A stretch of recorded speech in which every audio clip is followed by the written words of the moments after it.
Okay, we're live. All right, so thank you everyone for joining us in our one of our first orientation events. Today, I'm Isaiah Joyner, your CSU General Coordinator, and I have some lovely guests with me here today to kind of discuss around the topic of our annual campaign this year, which is Black Lives Matter. So I'm just gonna be the facilitator guiding the conversation today, and so. I'm going to start off by letting our guests introduce themselves. So, Melissa. Hello, my name is Melissa Calix. I'm part of Hoodstock. I am a board member there.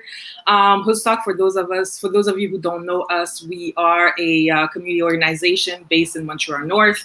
That's our primary territory. That's where we work. We have a lot of projects that we mostly work with the youth, but also all the whole population of Montreal North. I like to say most famously, we're known for being the ones who were giving out masks and other sanitary kits at the height of the COVID crisis, when basically the Montreal North government had basically not done anything for the population. So we thought it was good for us to get our boots on the ground, and because of our volunteers, we were able to distribute thousands of sanitary kits. And aside from that, we are part of the anti-racist movement in Montreal as well, but I guess I'll get into that a bit later.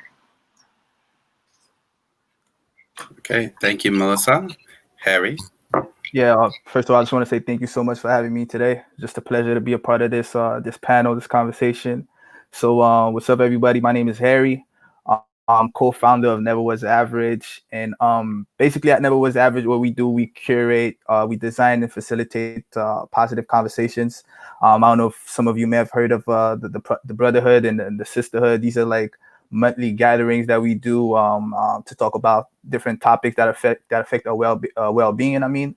And we also, curate artistic and cultural experiences, and we also produce content. And the main goal behind every project that we do is to drive social change through creativity and community. So just to give you an example, I think we're all aware, like downtown, we have did this street mural, the Black Lives Matter street mural. So we're also part of one of the organizers behind this that project. We also did another one, a very special one that's close to my heart. In RDP, we revamped a whole basketball court. We're also two street mural, Black Lives Matter murals. So that's pretty much what we do here at Never Was Average. Thank you, Harry. And last but not least, Jessica. Hi, everyone. So before I start, I'd just like to recognize that we're on unceded Mohawk territory of Ganjage. So just like to do that shout out to the Mohawk, our brothers and sisters out there. So my name is Jessica Quijano. I am a coordinator at the Native Women's Shelter. I am also a part of the coalition to defund the police here in Montreal for the SPVM, one of the spokespeople. I do a project called Ishkwe, which is a project to address the number of missing Indigenous women and girls trans and two-spirit. My job consists of assisting families and loved ones when a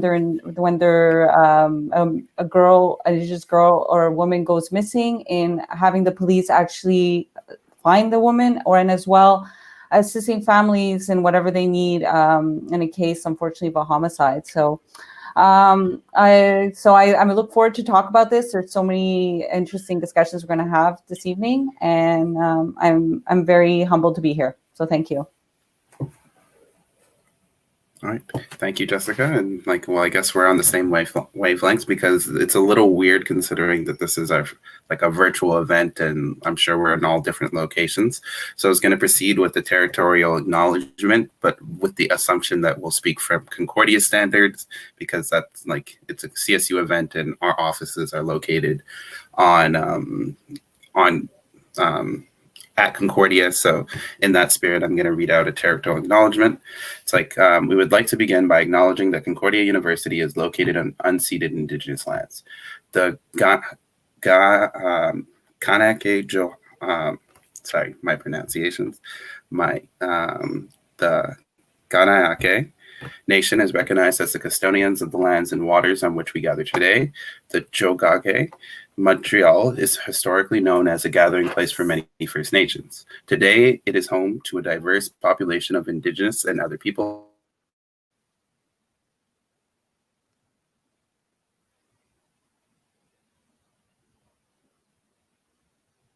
There. Can you guys hear me? I can hear you now. Yeah. Okay. I think there was a little lag, so I'll just continue from my last sentence. We respect the continued connections with the past, present, and future in our ongoing relationships with Indigenous and other peoples within the Montreal community. So without further ado, we'll go into the panels. So, yep. So the first question that we'll have on the plate is, please, we'll begin with some introductions in the sense of what are the issues you mobilize around? And it's you've already introduced yourself and your organization a bit, but go into more so what are the issues that you mobilize around and what your group demands. So what you would like to see from the mobilization work that you currently are doing. So we'll start with Melissa. So thank you. So as I was saying, at Hoodstock, we work a lot with Montreal North. We were born out of the assassination, I'm just going to call it that, of Freddy Villanueva. So of course, police brutality is something that is dear and very close to our hearts. We request the defunding of the police. We request that there other alternatives are put into place, especially in Montreal North when it comes to building relationships with the youth, because oftentimes that is what happens whenever the police cannot or is not willing to build a relationship with the population of Montreal North. It's usually us that they call. So it doesn't make sense to keep increasing the police budget when really the active work that is being done underground as far as building relationships, especially when it comes times solving crisis, you always have to call organizations such as Hoodstock because you didn't build the relationship that you should have. So for us, defunding the police is a major one. We ask for more resources for all youth programs in Montreal North, whether it's with us or our partners who are also underground. We ask for simply more resources in Montreal North because it feels like it's the part of Montreal that is always neglected. And that is something that we work very hard to dispel and to make sure that somehow this negative connotation that is often attached to Montreal North, we like to take away from that and show that it is a place that is full of diversity, but also opportunity, and it is just simply a lack of resources that often causes the crisis that we see in Montreal North. Yeah, nice. And basically at Neville's Average, we're basically here to respond to the lack of diversity and inclusion in areas like art, culture, wellness, fashion. And the reason being is because me and Hannah, we come from the fashion industry. Before doing this, we had a menswear boutique in Little Italy. And at that time, that was our first entrepreneurial project. And, today we know we call them microaggressions. We call them racial inequality, but back then we didn't know what it was. And we was going through a hard time dealing with distributors, brands that wouldn't treat us fairly. And also we kind of understood that there was a problem within the community, within our community, as far as young people, especially people of color, that they didn't dream anymore, because when we first started out, they didn't even believe that it was possible for two young Black entrepreneurs to open up a store. And to me, it was mind blowing to me because I had never really realized that we were in such condition as far as a community where you grew up thinking that there's certain things that are just not meant for you, right? So, and we also kind of became an inspiration for our community as far as just pursuing their dreams. And what we wanted to do is to build a platform or an organization that will allow people to actually, tap into their creativity and find ways to achieve their goals and really bring representation, so they can, pursue whatever they want to pursue in life. And not only that, I think as far as demand, I think for us is we just demand equal pay, equal opportunities for everyone, especially for the Black community. people of color, and it's really we want to help create an inclusive culture, in these specific areas, and after that, if we can, go beyond and create an inclusive culture within every aspect of society, then that would be the next mission for us. So the way we're doing this is really through like artistic and cultural projects. And Jessica? I've been working at the Native Women's Shelter for the past 3 years, working specifically with Indigenous women in the homeless Montreal community. Before that, I've been a frontline worker working mental health and addiction, a lot and harm reduction for the past 17 years. And defunding the police is probably one of the most important things that I'll be working on to really address a lot of the issues that specifically the Indigenous community here in Montreal are dealing with, and also throughout Canada. If we looked at Indigenous women were 11 times more likely to be stopped by police that are racially profiled. There's an incredible amount of violence. We have an incarceration rate of up to 40% in prisons of Indigenous women, which is incredibly high considering they're less than 3% of the population, and 25% incarceration rate of Indigenous men. So I think that there's often a lot of, here in Canada, we don't see that we have a lot of the racism, but it's very, very, very similar to what is going on in the United States. So when it came to defunding the police and collaborating with other organizations, we know that is really to get to the root of the issue of a lot of the problems that the criminalization of Indigenous people. So, for example, with the women that I work with, a lot of it is dealing with homelessness and poverty, extreme poverty, and also not having any kind of resources to deal with the intergenerational traumas that have been done to Indigenous people in this country through residential schools, through the 60 Scoop.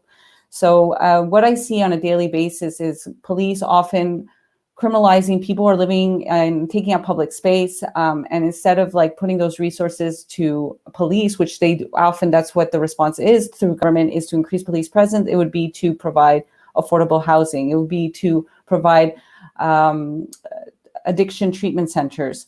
And I think that my project specifically is a example of defunding the police, where I often will find Indigenous women through the very little resources I have because the community does not want to go to police, or responding to mental health calls and de-escalating situations without having to use the police. So what we're asking is to give that sovereignty back to Black and Indigenous communities to be able to work with their community, because already we're not using the police. We don't call the police for protection.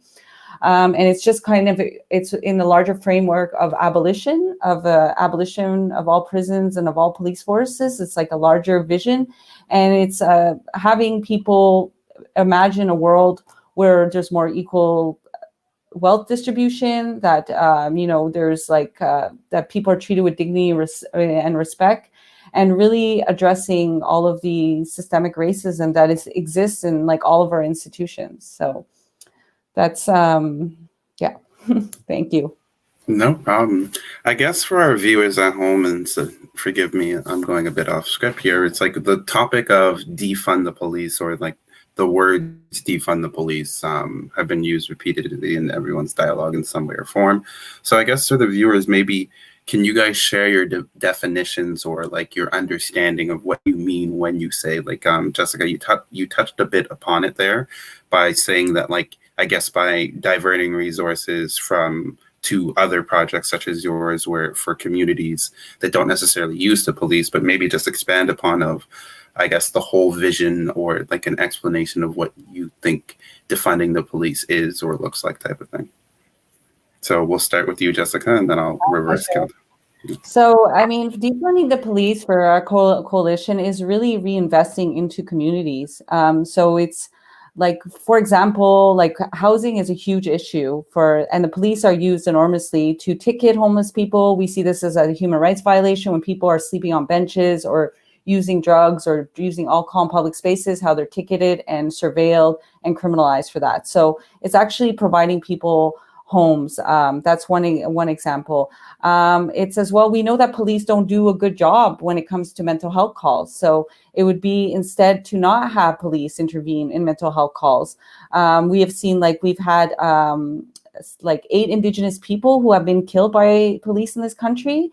We've seen, like in Toronto, people with mental health calls. If we look at the recent cases of Nicholas Gibbs in 2018, Pierre Coriolan, Alain Grégoire, those were people who were suffering with mental health crisis, and we send in police. So it would be to increase mental health services, and not necessarily social workers, because, you know, social workers are sometimes very much trained in a way with institutions that where there is a systemic racism.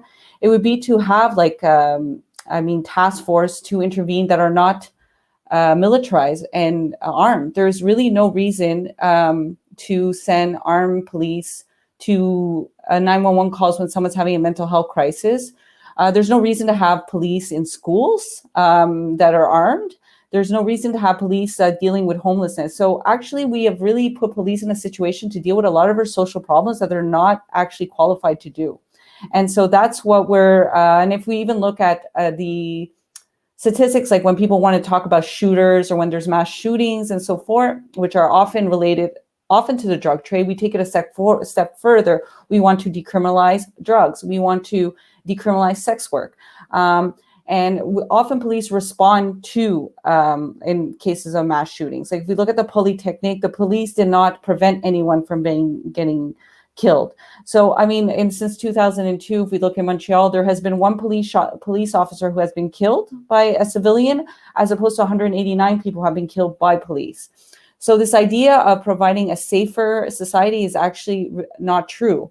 It's really comes down to the inequalities that capitalism gives. Like if we look at, like, you know, the violence I see on the street, which is often related to poverty, or the drug trade is really related to systemic racism. People like the community I work with does not have equal opportunity to jobs, to education, and just really getting down to the root of the issue instead of these band-aid solutions, like that are just often just responding to crises over and over again. That's really what we do in our system.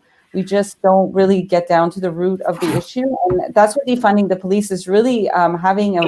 For me, it's a just society, a more equal and just society, and people are treated with dignity and respect, regardless of what class or race they're from. Okay, thank you.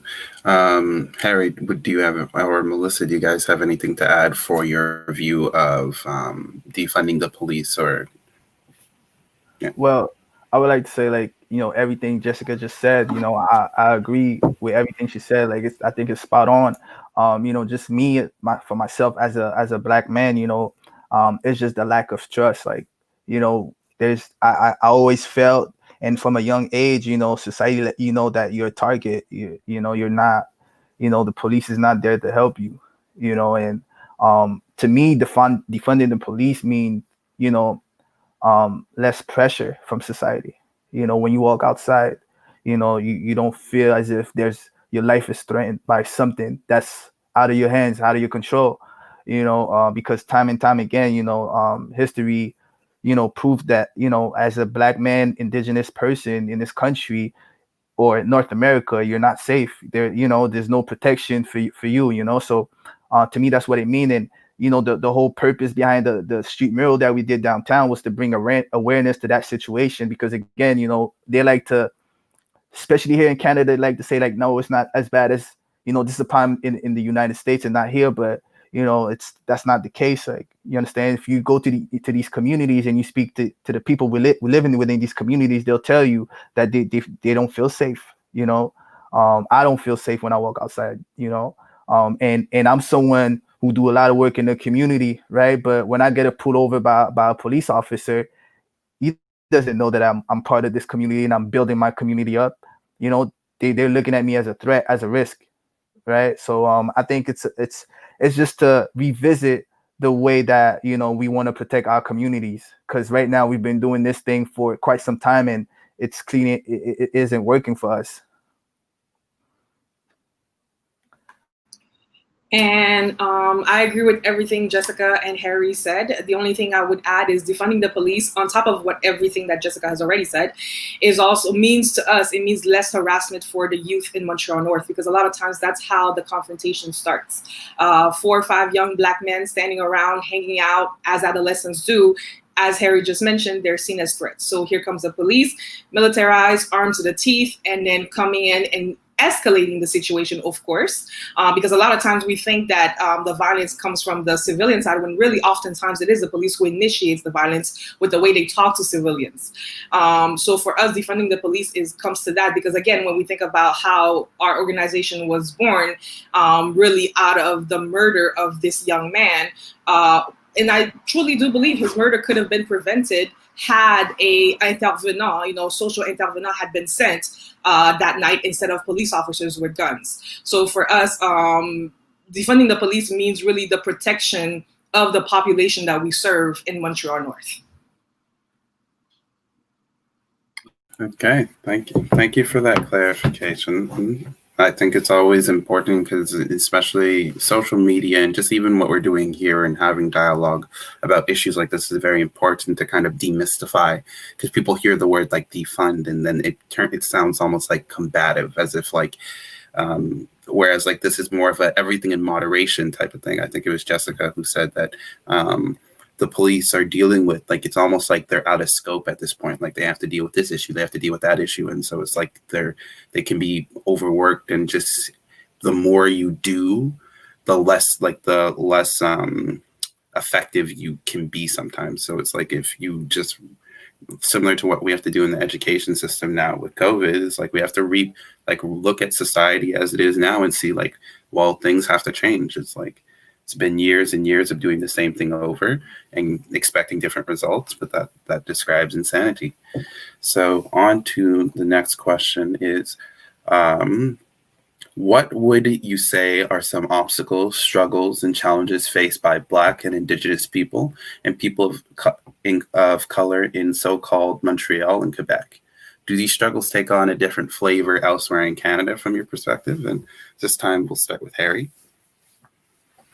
I would say that we're excluded from society. We don't exist. To me, that's my personal take on it.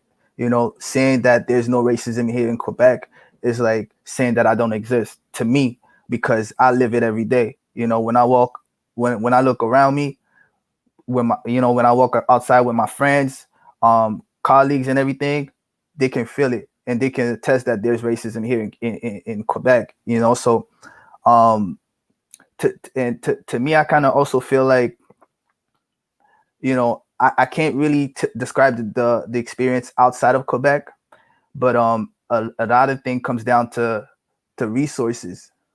We don't have access to the same resources, as far as like education, housing, as far as like opportunities. Again, it even comes down to, if you come to my neighborhood today and you ask the youth, if you ask someone, you put them aside and you ask that person, that teenager, what are your dreams for the future? What do you want to become in life? He doesn't have an answer for you. He's living in the present moment, because when he turns on the television, he doesn't see himself. When he goes to school, he doesn't see himself neither, so it's kind of hard for him to picture himself somewhere else than in his immediate environment. And I'm just describing what's the reality in my community right now, and if I go to a different community, for example, if I go to West Island, if I ask a kid, what's their dream and what are their plans for the future, he's probably going to have a 5-year plan to describe to me, so I think it really comes down to representation, and it's inevitable. You can ignore it. You turn on the television right now, you're not going to see diversity. You're not going to see a good representation of today's society. And to me, that's a testimony of the inequality that there is here in the city, in the province.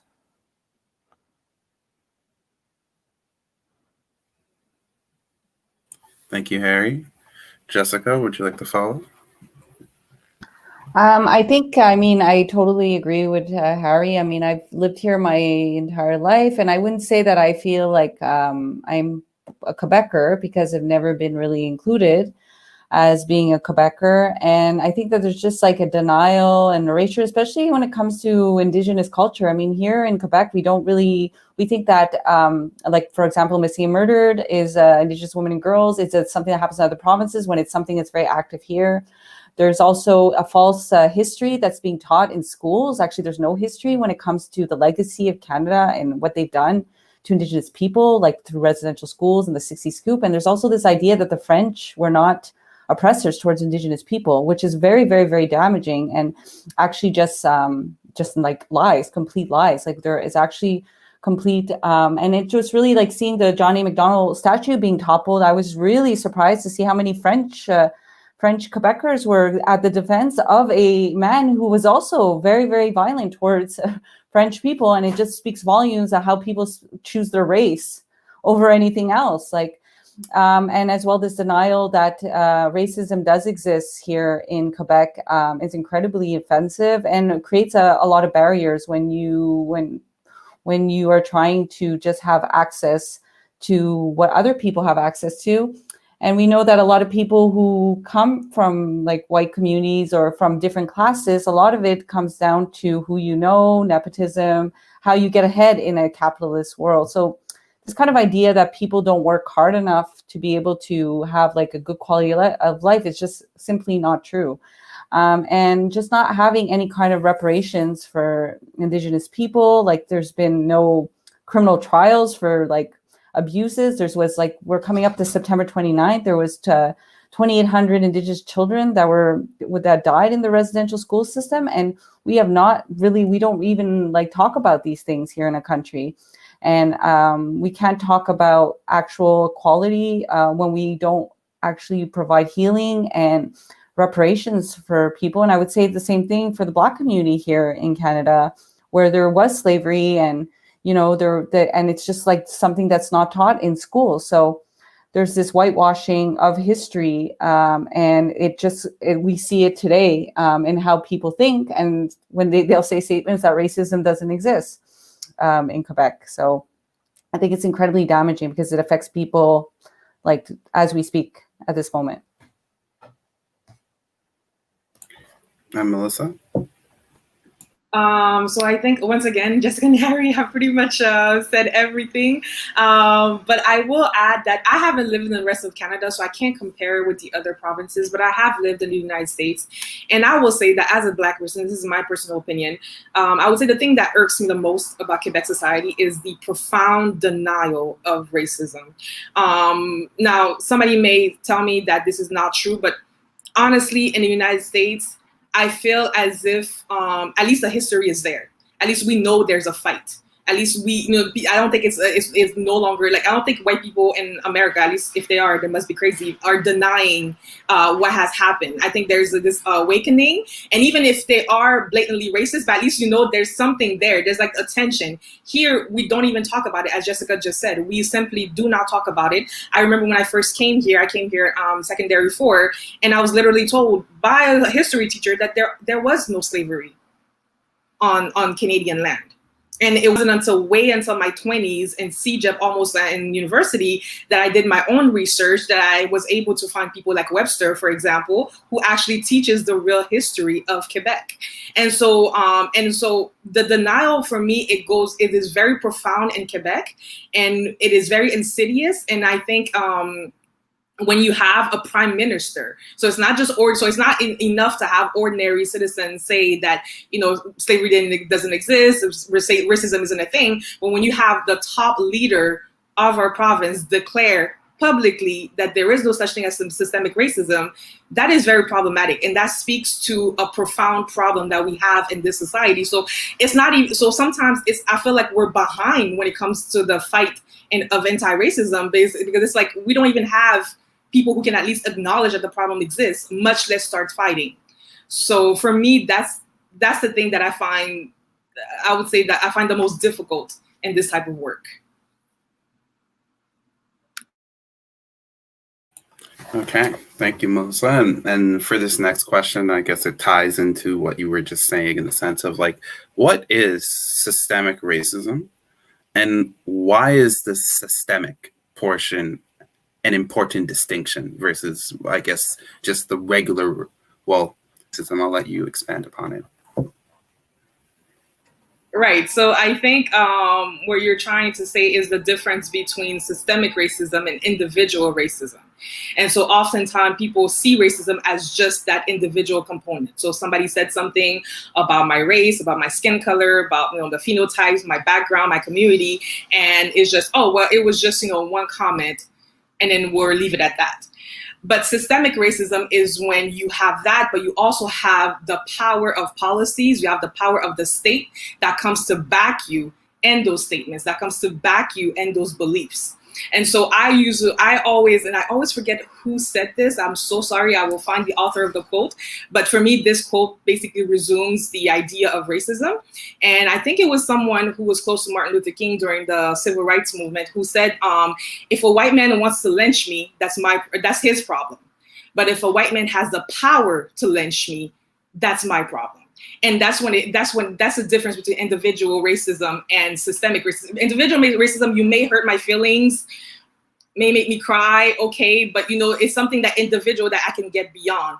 But when there is a power that comes with it, where there are policies, where you can literally mobilize the state to enact those beliefs that you have about me and my communities, that's when you have institutional racism. And so we see it in the policies that are being written, policies of the past, policies of today, though even when the policy is not outright racist, but just the way that it is applied with the power that, because nowhere does it say that the police should stop Black people or Indigenous people more often than others, but that's what they do.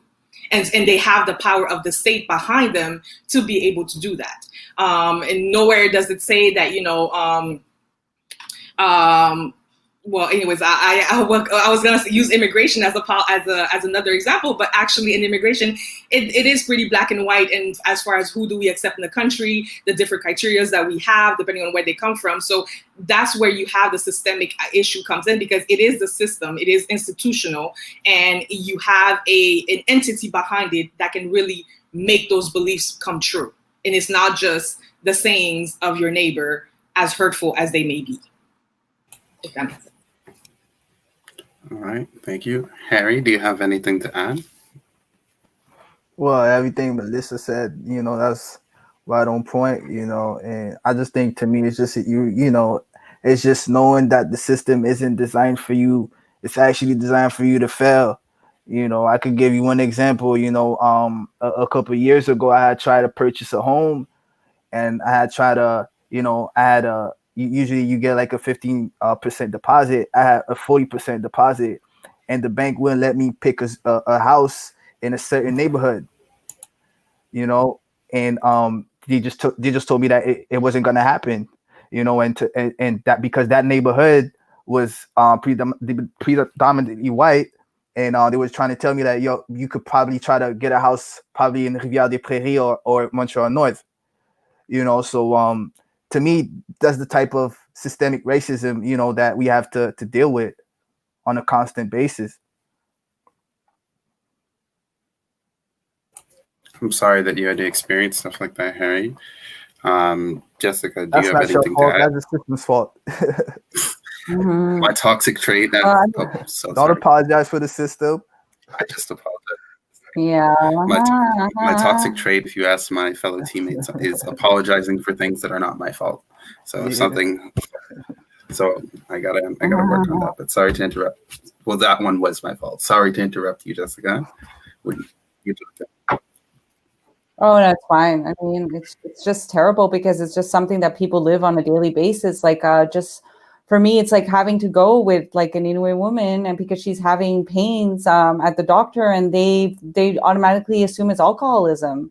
Like, it's the stereotypes of not actually treating people equally.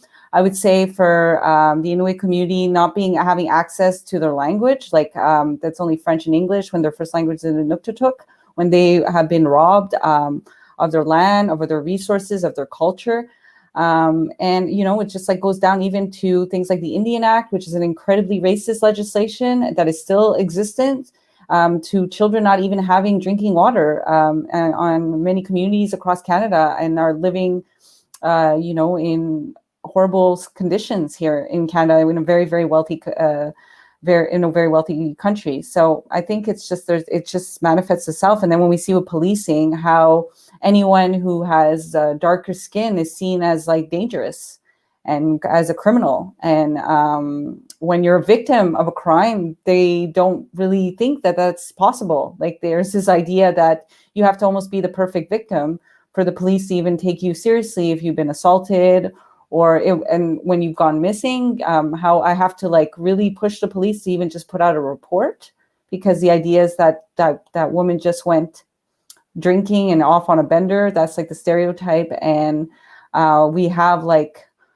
over 4,000 missing women in Canada.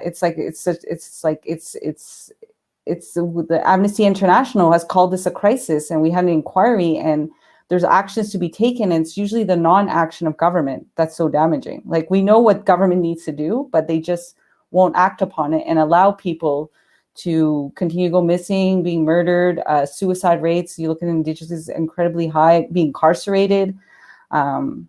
So that's how it manifests itself in a very, very devastating way. I just wanted to add, sorry, Jessica, go ahead. No, it sounds really, really, really dark what I just said. Like, but I mean, that's really what it is. Really dark. It's really the reality. It's just a reality of like what a lot of people are living. And I think that if you're not someone who has to live with that on a daily basis, it's hard to understand how, like, you know, people don't even want to go to the emergency room because of the way they're going to be treated. And they just don't want to be treated. They just want to be treated as human beings in that sense, you know? And I'm not sure if, sorry, this is the problem with online stuff where I'm like, you tried stuff that I'd be able to pause in person or whatnot before you go, Melissa. But I'm just like, I guess I'm not sure if I would describe this as a microaggression or just like, I guess like these layered, like these reactions that we may have. I may be reaching a bit, but even just we describe the situation as it's dark, right? Like the fact that even dark is used as an adjective for something negative. Where absolutely, exactly. These things that it's like almost subconsciously there, where it's like, it could be very, exactly. It could be very grim. It could be very, very depressing, but just the word dark, and then we associate with that where they see dark as the problem. And thank you for pointing that out. And even myself, who's someone who's conscious, it's in my vocabulary because it's just so in our culture to like see. It's just so there, and people don't understand that most racism isn't intentional. It's not something that people outwardly, and it's just recognizing that and listening and correcting it, I guess, you know, like you did right now. So I appreciate that. No, I didn't mean to call you out. But, no, absolutely not. But it's a really good example. Okay. And Melissa, you had something to add? Right. No, I just wanted to add that that just came to me while Jessica was speaking. Another difference between individual racism and systemic racism is also the impact and the consequences that are often long term. So again, this is why it's really dishonest and disingenuous to always bring the conversation back to individual racism, which is oftentimes the tendency here in Quebec, especially, where it's like, oh, I'm not racist. I have a Black husband or a Black wife. I'm not racist. I've never used the N-word in my life, you know? Or I don't have a racist bone in my body, which is my favorite. Because I'm always curious to know, where is this famous racist bone? Like, is it in your leg? Is it in your arm? I would love to know. But anyway, I digress. But it's just, so it's this idea where we always bring it back to the individual actions, when really it's really about the systemic issue and the long-term impact. So I can only imagine, I'm not Indigenous, I can only imagine the consequences that residential schools have on Indigenous communities, even though the last residential school was closed in the 80s, right? And even for us as Black people, we know that even though slavery was abolished in I don't know what year, the impacts that we now have. So this is the difference between individual racism and systemic racism, because the consequences are there and they last for centuries. So just wanted to point that out. Thank you for all the contribution. This next question is a little hefty, so if you need me to, there's a little pre-mable to it. So if you need me to repeat it, let me know, or if it cuts out or anything. So mainstream discourses in so-called Canada use the logic of racial liberalism to deny the reality of racism and anti-Blackness here. Instead, diverting the discussion to claims to the nation's diversity, multiculturalism, and inclusivity. However, many communities and human rights activists, scholars, and people of color across this country have demonstrated that the multiculturalism that the Canadian state touts is both a result of and an active factor in ongoing racism. How would you define racial liberalism? And in what ways do anti-Blackness and racism both structurally and culturally manifest in Canada? So would anyone like to, would anyone like to start, or first one to unmute themselves gets to take the question if they understand? Oh, well, I think it's like, it's obvious, I think Canada, I think every city is uses the same tactic, talk about the diversity whenever it's in their favor, for tourism reasons. But if you look at who's at the table making the decision, who has the power, you don't see that diversity there. So if you look really, at the top of the pyramid, if you want to use that example, who are making these decisions? Who have all the resources and the power to make change and impact society. I think there's a big discrepancy between what you see when you walk outside, when you're on your way to work, and when you see all the diversity, when you take the metro, when you're on the bus, when you're driving down the city, around the city. Then, for example, when there's big in the big meeting, in these meetings, you don't see that much diversity. And if there is, it's always, I kind of feel like that token Black person or person of color or indigenous person that's just there to be the voice of everyone, right? So I kind of feel like that's how it shows up basically right now in today's society. It's there's no real power for other communities.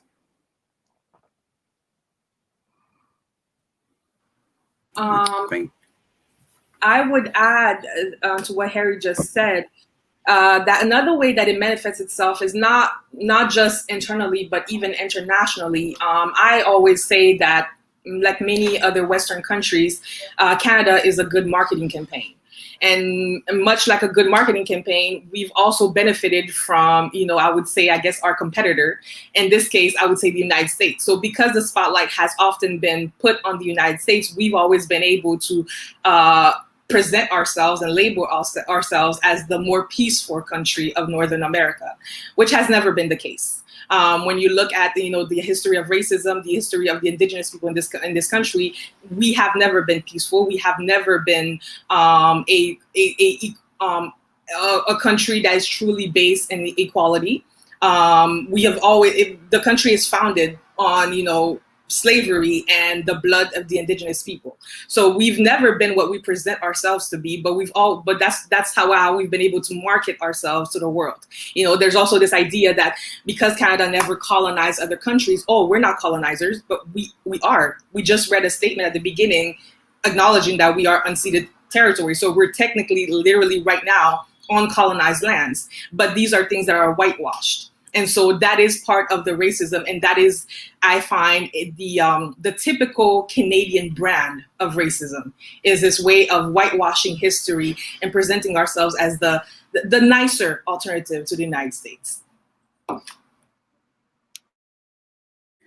And I would just add, completely agree with Harry and Melissa, that I think it's just really hard to do anti-racism work. So because we put these solutions of hiring more people of color and thinking that's going to solve when their institutions have structural racism.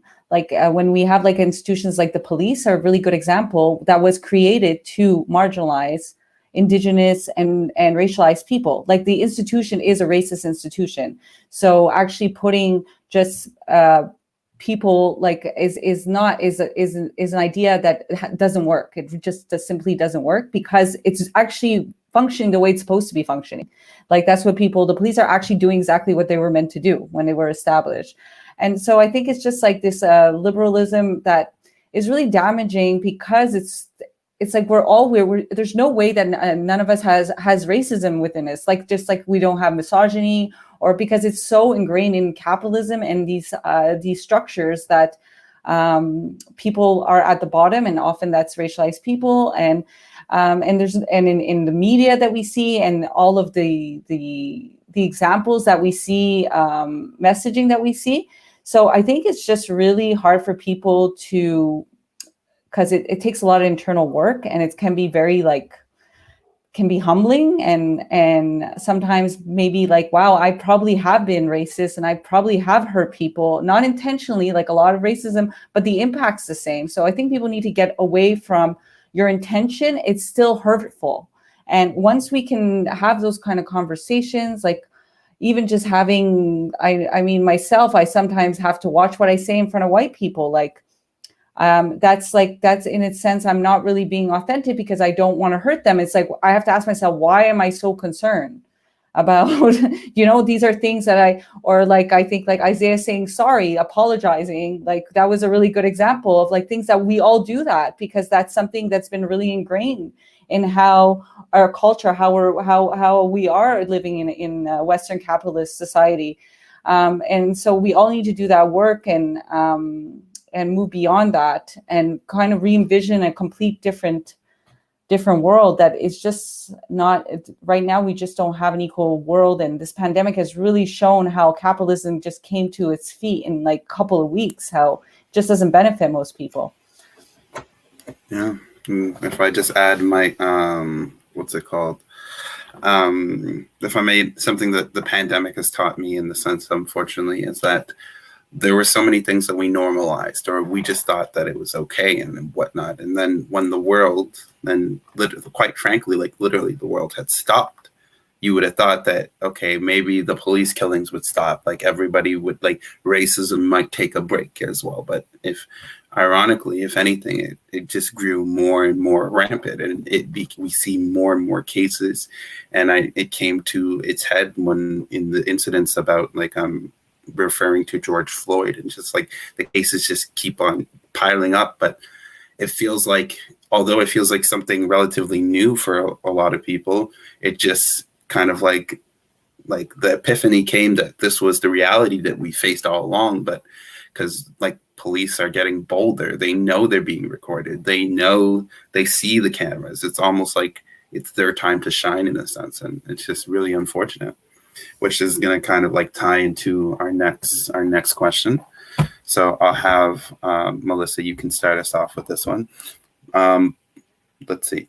With the rise of many Black activists / rights groups and movements such as Black Lives Matter, a small but vocal subsection of the population has begun chanting All Lives Matter in criticism of the Black Lives Matter. What to you do chants of All Lives Matter indicate about understandings of race and class in Canada? So All Lives Matter to me is a typical white fragile response. Because God forbid, as Jessica was saying earlier, was hinting at earlier, we do not center white people all day, every day, 24/7. So God forbid if we should focus for 1 second on those of us who are actually dying out here, who are actually being shot, who are being, dying in disgusting conditions. When I think of the young men, and I don't even remember which one because there have been so many in the last few weeks, the one who was basically choked to death naked on a street. Again, another mental health case where we sent in the police. This one happened in the United States. So All Lives Matter is nothing but white fragility at its peak. It is is another way of diverting the attention from what we need to talk about. And so if we pretend that Black Lives Matter is the real enemy, if we pretend that Black Lives Matter is a domestic terrorist, as I've seen written in so many comment sections lately, then we can divert from the real conversation. And once again, we can not have this conversation that we need to be having concerning racism, concerning the root of the problems, which is capitalism, which is racism, which is inequality, both economic and social inequality. We can just, pretend all those things don't exist and just pretend that we live in this marshmallow world, where all lives matter and we should all, just hold hands and sing Kumbaya. except, we all know that's not true. We've been trying that. We've been singing Kumbaya, and that hasn't worked at all. And so White Lives Matter, something is, I used to give it importance. I no longer do that, either White Lives Matter or All Lives Matter, because I've realized that people by now, especially now in 2020, in September of 2020, if you're still using those terms, then you clearly have chosen your side. And I no longer need to have the discussion with you. That's my personal policy, because I feel like at this point it has been explained why the term, why the slogan Black Lives Matter was chosen. It has been explained over and over and over and over why it is important to have this discussion. And so for me, someone who would be using those, the All Lives Matter slogan is just someone who is looking to divert the conversation. And I, as a Black woman, I only have a finite amount of energy. So this is it's not something that I'm going to give any attention to.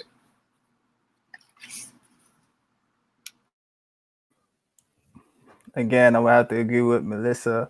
I think it's really it's important to focus on it's kind of like a distraction, and this work is so important that we don't have really room for this distraction. We understand that, again, every life should be precious and equal, and that's the whole purpose of the Black Lives Matter movement. So I think anyone trying to go against that statement is just a distraction to me, and that's pretty much all I have to say about that. Jessica? I would just say that it's a reaction to white supremacy, just trying to keep power. And it's just like we look like we've abolished slavery, but it's still present. Like, in the US, 1 in 3 Black men are incarcerated. These are the things, the system is continuing that. So I think it's actually, I don't pay attention to it, but I see it when I see pushback. I was like, okay, so we're gaining momentum. Your people are afraid, right? So to lose what they have. And I think there's a lot of ignorance about that. And I think it comes down to a lot of people who are struggling maybe in a capitalist system that are not maybe, doing well. And they see themselves, well, I'm struggling too. So why doesn't my life matter? But they don't understand it in this way of like being a person of color or Black person, how they navigate society. And how it's like really the fight is really Black Lives Matter is a movement for equality for all people. That's really what it is. So, but there's going to be, like Melissa, it's just like some of it's just like really blatantly racist, and some of them is just really, really ignorant. So, like, yeah. Okay.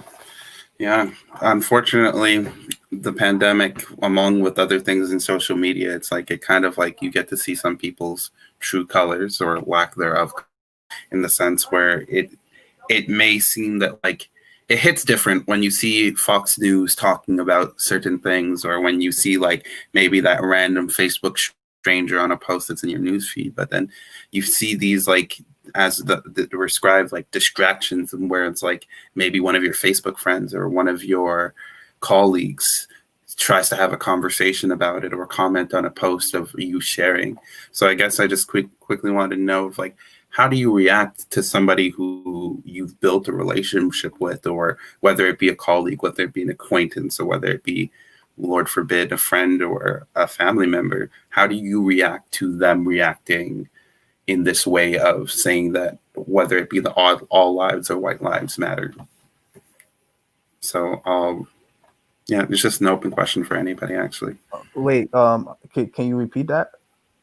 So it's like through the pandemic, something like, as I prefaced before, where it's like these have been issues that we've always faced, type of thing, but we just didn't talk about them, right?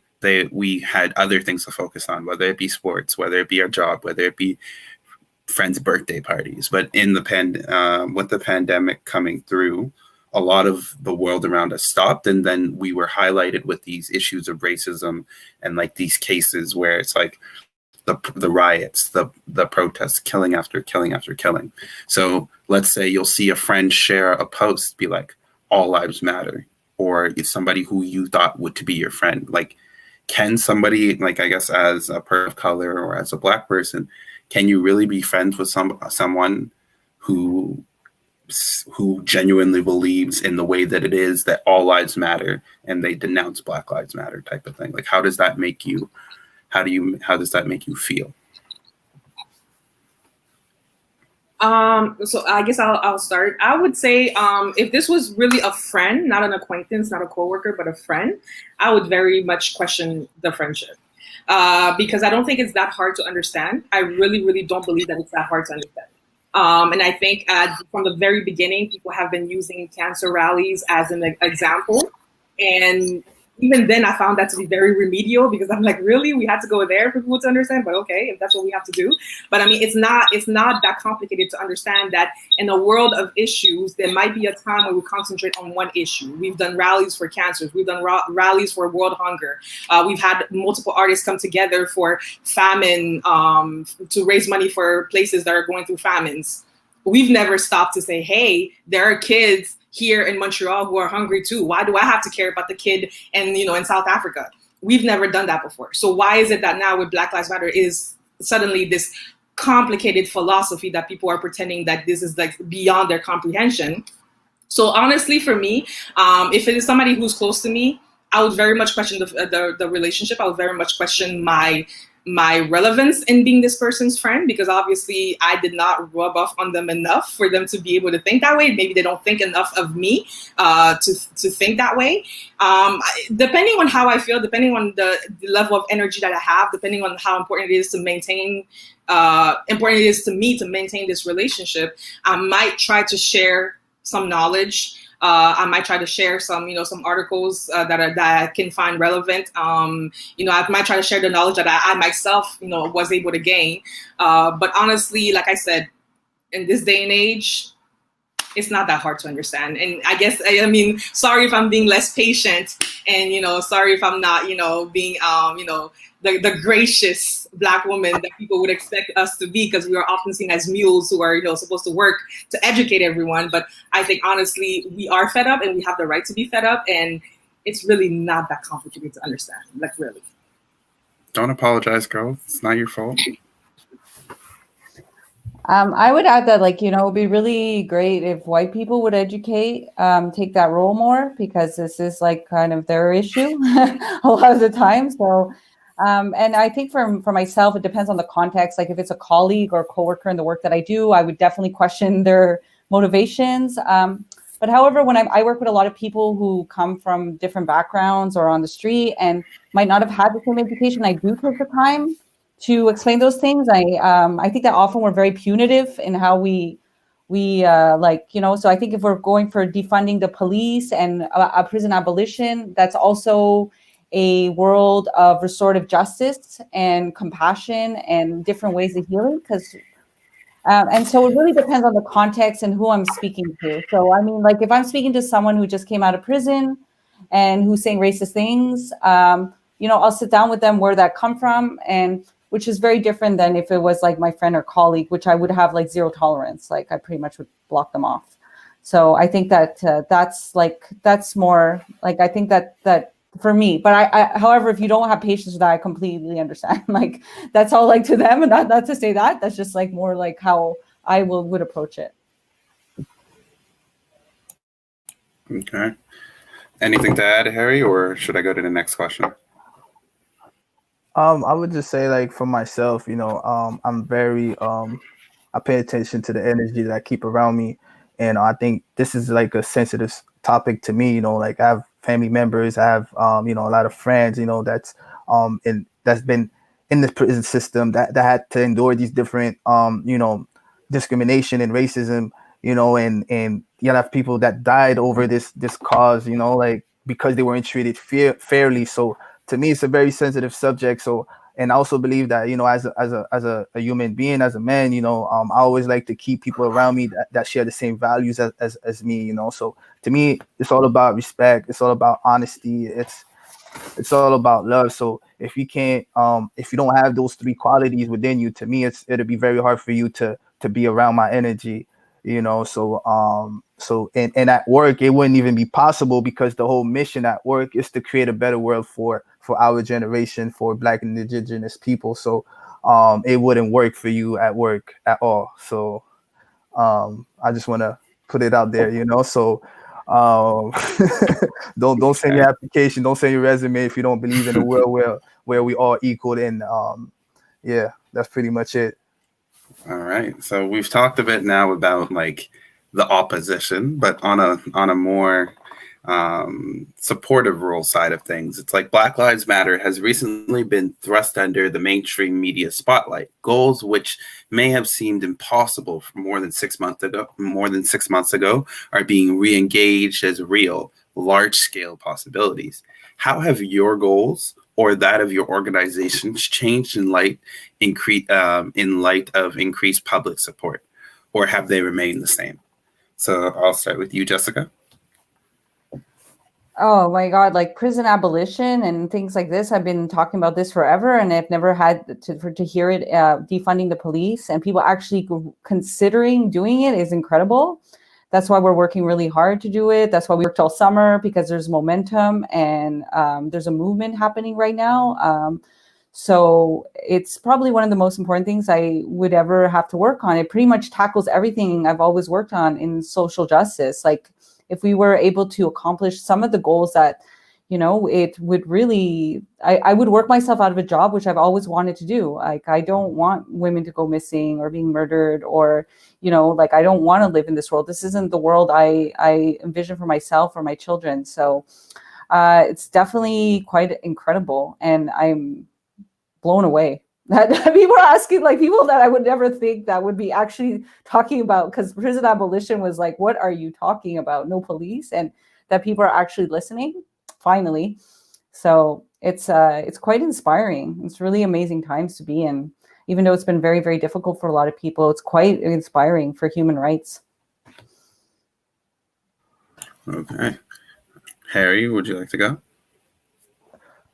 Yes, I share the same. I think it's inspiring as well. We've been at Never Was Average. We've been having these conversations since early 2016. About just diversity and inclusion and everything like that. But back then, people would look at you like, "What are you talking about?" Like, everyone has a fair chance here. But now I think like everyone is listening, and they're trying to educate themselves and see what they can do to actually make change around them in society. So I think it brings a lot of hope. I think it's just important to know that, you have to do more than just educate yourself, because again, there's people lives at risk right now. People are losing their lives, freedom and things like that. So, by the time you listen to that podcast or that you finish that book, the next person might die. The next person might be incarcerated. Right. So I think it's a situation where you really have to lead with your heart and really, start doing the work right now. There's a lot of things that can be done without having to pick up a book. So, but it's inspiring to see that, when I went to the march this summer, to see people from all communities, was marching, downtown, for the same cause. So to me, it was like, okay, so other people than Black people and Indigenous people care about us and care about what's happening and want change. So that brought a lot of hope to me. Melissa? And so to answer your question, as far as Hoodstock, as far as our objectives, our goals, our project, nothing has changed in terms of what we want, in terms of what we demand, in terms of the work that we've been doing. What has changed is we now have more resources. And so with the donations that we receive, we were able to basically, triple the sanitary kits that we were giving out. We were able to invest into the projects that we have, hire more employees. So of course that helped, but it did not change what we wanted. It did not change our objectives. It basically, gave us a boost to keep on working. And so we're very grateful for the enlightenment that's been happening. We're very grateful for people, to our donors who have been, opening their pockets to help us out. So of course we're very grateful for that. Speaking to the larger movement, I am happy as a Black person, as a Black woman, to see this movement happening. It is not something that I think I've seen in my lifetime. So I am very happy to see. I mean, I think the last time I was this, I think the last time there was this much spotlight on racial equality was maybe when, at least from de mon vivant, as we say in French, like while I was living, it's in my lifetime. It was when Obama got elected. We all know how that turned out, but I digress. That's a different subject. So it is. I'm very happy to see it. That being said, and I hate to be the Debbie Downer, I think we must always remember that white supremacy and capitalism are viruses that adapt to new situations. And so we can see in history, and this is something that I love a lot about the BLM movement, the Black Lives Matter movement, and Black millennials in general, because we're not afraid to question the way our ancestors went about doing things. And so I think we have to be careful. We have to learn from history. We have to learn about our predecessors, what they did wrong, what they did right, and learn from their mistakes. And so I think we have to be careful, because there is oftentimes what happens with revolutions, with social movements, is that there is this récupération, this whitewashing, this recuperating of the movement into capitalism, into white supremacy. And I'll just give you a quick example of Uber taking out a billboard saying, Black Lives Matter, and if you don't believe Black Lives Matter, delete our app, or something like that. And it's all cute, it's fun, it's like, oh yay, Uber, is with us. But then let's not forget that Uber also does not give their workers any benefits. They don't even see them as as employees. They see them as the travailleurs autonomes. They mostly exploit minorities, ethnic minorities. And so let's not forget that capitalism has a way of always moving the goalposts, of always adapting, of always profiting from social movements. So I am glad that it's happening. I'm hoping that it's long term. At least for those of us, who live this, it's not, like I saw it on Twitter one day, Black Lives Matter for you is an organization, but for us, Black Lives just matter. So it's not a movement for us. It's a lifestyle. This is what we live for. This is not about just me. It's about my legacy and the kids that are coming, that are coming in the future. So I hope that all our allies, I hope they're serious about this. I hope that, they turn this into a lifestyle for them and not just something that happened during the great quarantine of 2020. So in that same vein, I guess, like, has this public support increased awareness and activated real change? What is missing from the public engagement from what you're currently seeing now? And how can the public empower and support frontline resistance? So, Harry, I'll have you start off with this one. Well, like I mentioned, I think as far as like the public, it's really, I think to me, it's changing the world mean creating a better reality for the people, for those around you. I think it starts at home. What type of conversation are you having with your family members, your parents, your friends, because it's one thing to go at a march or to make a social media post about Black Lives Matter, but concretely, like as far as like what type of actions are you actually taking to make sure that your values are really aligned with your day-to-day actions, right? So I think to me, it's not just about spreading the word. It's really about actions and making sure that you're supporting the Black community, the indigenous community, people of color, and anyone who's actually in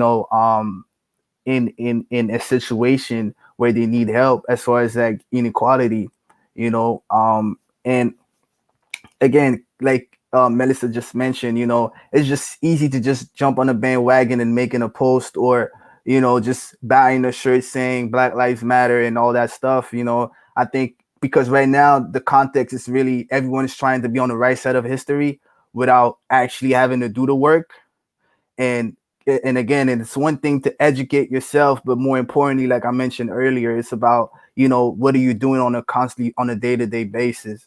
How are you really supporting the community?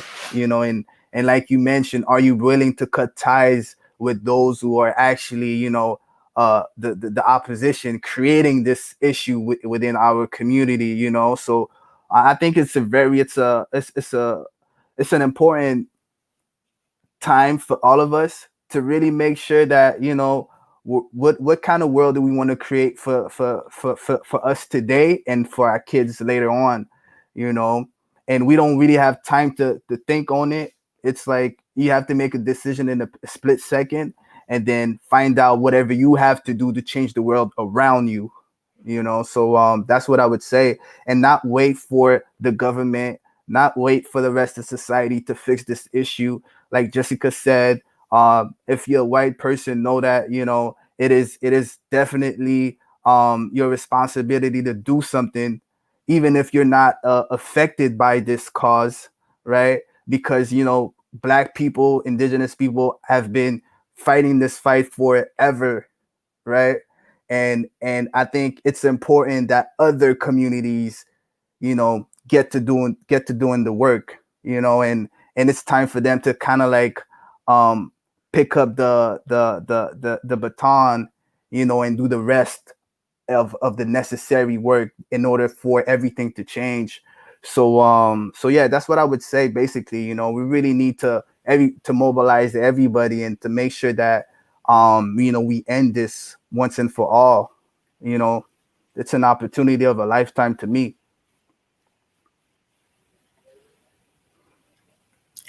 Anything to add, Jessica or Melissa?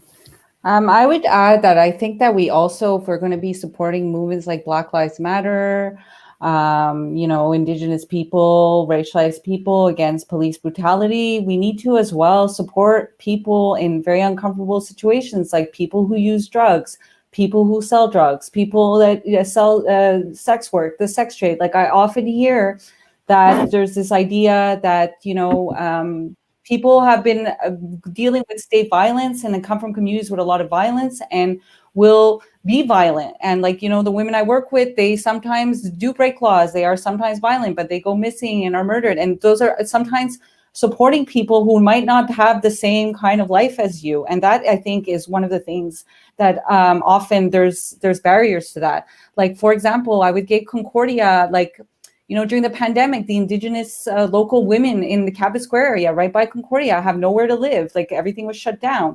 Maybe get Concordia, all your dorms are empty. Get your institution to open those up. It's really supporting people who are really struggling at the bottom and are often not there at the rallies, who don't have this privilege of speaking right now because they're surviving. They're trying to live on a day-to-day basis. And so how are you going to grapple with your own values and maybe supporting like someone like myself? Sometimes I do try to support a violent man in trying to see a world. If I believe in restorative justice, how am I going to deal with that as a woman? I think that those are questions that we need to talk to with our communities, with our families, with ourselves. And how am I going to support if we're really, really do believe in this movement? It's sometimes supporting people whose actions and behaviors is a direct result of the society we've created over hundreds and hundreds of years of oppression and violence. So that's what I would say, like, that you can't support Black Lives Matter if you don't support decriminalization of drugs or sex work, and maybe think about that.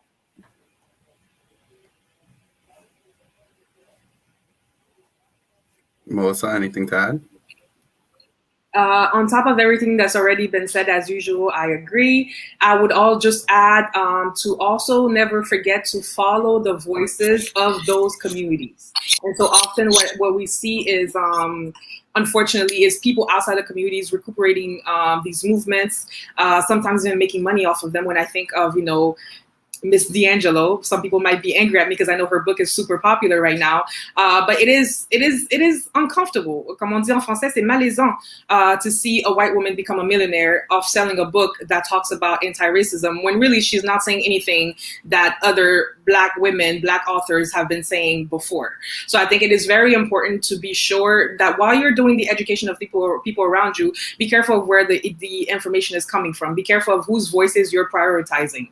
So I think it's always important. So for me, I will always defer to an Indigenous person when it comes to Indigenous issues. And I think that's how we must continue to live if we are to become actual allies to these to these marginalized groups. Okay, thank you. Yeah, So, just before we move on, I just want to say, like, what Jessica said is so important about, offering and giving support to those who are still in survival mode. you know, supporting the Black Lives Matter or any type of movement like that is not just about supporting the quote unquote good people of that movement. You know, it's the people again in survival mode. You know, for example, you know, I think it's important that you should check also your unconscious biases, you know, because like, for example, I'm here at this panel, right? But if we have met on the street, would you have looked at me the same way that you're looking at me right now? Or would you have put me in a stereotype because of the way that I look, you know? And just thinking about these different things, about the different things that be going through your mind when you're outside of this movement, right? I mean, on your day-to-day basis, on your way to work, how are you supporting these people that you're coming across like on a daily basis? So I think it was just important. It really resonated with me when you said to really provide support to those that really need it, you know, in survival mode. Yeah. Thank you for that addition there, Harry. So we touched upon it before in the sense of like, because in a lot of your introductions, we were talking about defund the police. So these next couple of questions are in that same bit deeper. So there are many misconceptions about the goals of defund the police group, and we've already identified about reinvesting and just taking resources to giving people who are trained to deal with these type of, whether it be mental health calls that we see that the police are called for, or de-escalation type things that we and like we try to demystify like the defund the police, because it could sound like to the untrained eye that it looks a little aggressive of a movement. So to get back into more to get back into more education around the topic so that people can kind of understand what's going on, it's like, in your opinion, what are the aims of defunding the police on a municipal, provincial, and federal level? So we'll start with that, and I'll go to Melissa. Thank you. So as we were explaining earlier, defunding the police, as Jessica really explained it so beautifully at the beginning, is really to take away from this enormous budget that the police has and to reinvest it rather into communities and to different alternatives.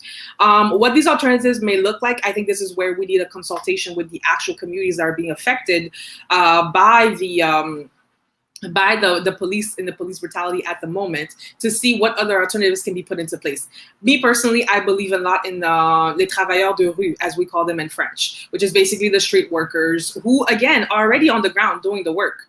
Part of what we do at Hoodstock, even if it's more on an informal basis, is to build relationships with the population in Montreal North, so that when something does happen, we know who to talk to, we know who to reach out, we know what language they speak, and they already know us, they trust us, so we can, resolve whatever the crisis may be. And so I think that is, personally, that is something I would love to see being done, is to invest a lot into these travailleurs de rue that are often very neglected. I remember when I was studying in CEGEP, when we had the testimony of a travailleur de rue, and essentially she just told us, don't do it, because it's basically a thankless work, a thankless job, where you really don't get the pay that you deserve, and you face a lot of violence, but with very little resources to help you do the job that you need to do. Of course, I used to think, I'll be very honest and transparent, I used to think that investing more in social workers, and that's more because of my education and my own education in social work. But after doing a bit of reading and listening to, a lot of Indigenous voices, actually, I started to question myself as far as investing in social workers. So that's where I myself have to check my own privileges as a person who was educated in the system as a social worker. Like, okay, so maybe we don't have the best relationship. So what other types of alternatives could be put into place? And that's where, for me, where I'm at right now in my own thinking, in my own process, is, okay, what would these communities, what would they like to be put into place? And so this is where I think when we take the money away, when we defund the police, we need to also consult these communities and find out what measures can be put into place. And this is something that Hoodstock does on a daily basis. And I think maybe I would love to hear what Jessica has to say. Like, what do you imagine when we defund the police and when we take this money and we take it away from the police, where would we put it? Like concretely speaking, in a day of, what would that look like a day without the police, without the the overbearing presence of the police? So thanks for a shout out for street outreach, because I was a street outreach for a long time. That's why, and I mean, it is a really hard job, but it's really one of the most beautiful professions I could ever do. And also be to speak to getting equal pay for a lot of women who do this work, and adequate pay and do this really important work. When we talk about defunding the police, so first of all, police do a lot of work on surveilling people that are in poverty. Okay, if you look at the downtown area, we have for example, there's about 3,000 homeless people in Montreal. If we were to provide 3,000 homes, the police wouldn't have any work. They would literally have no work.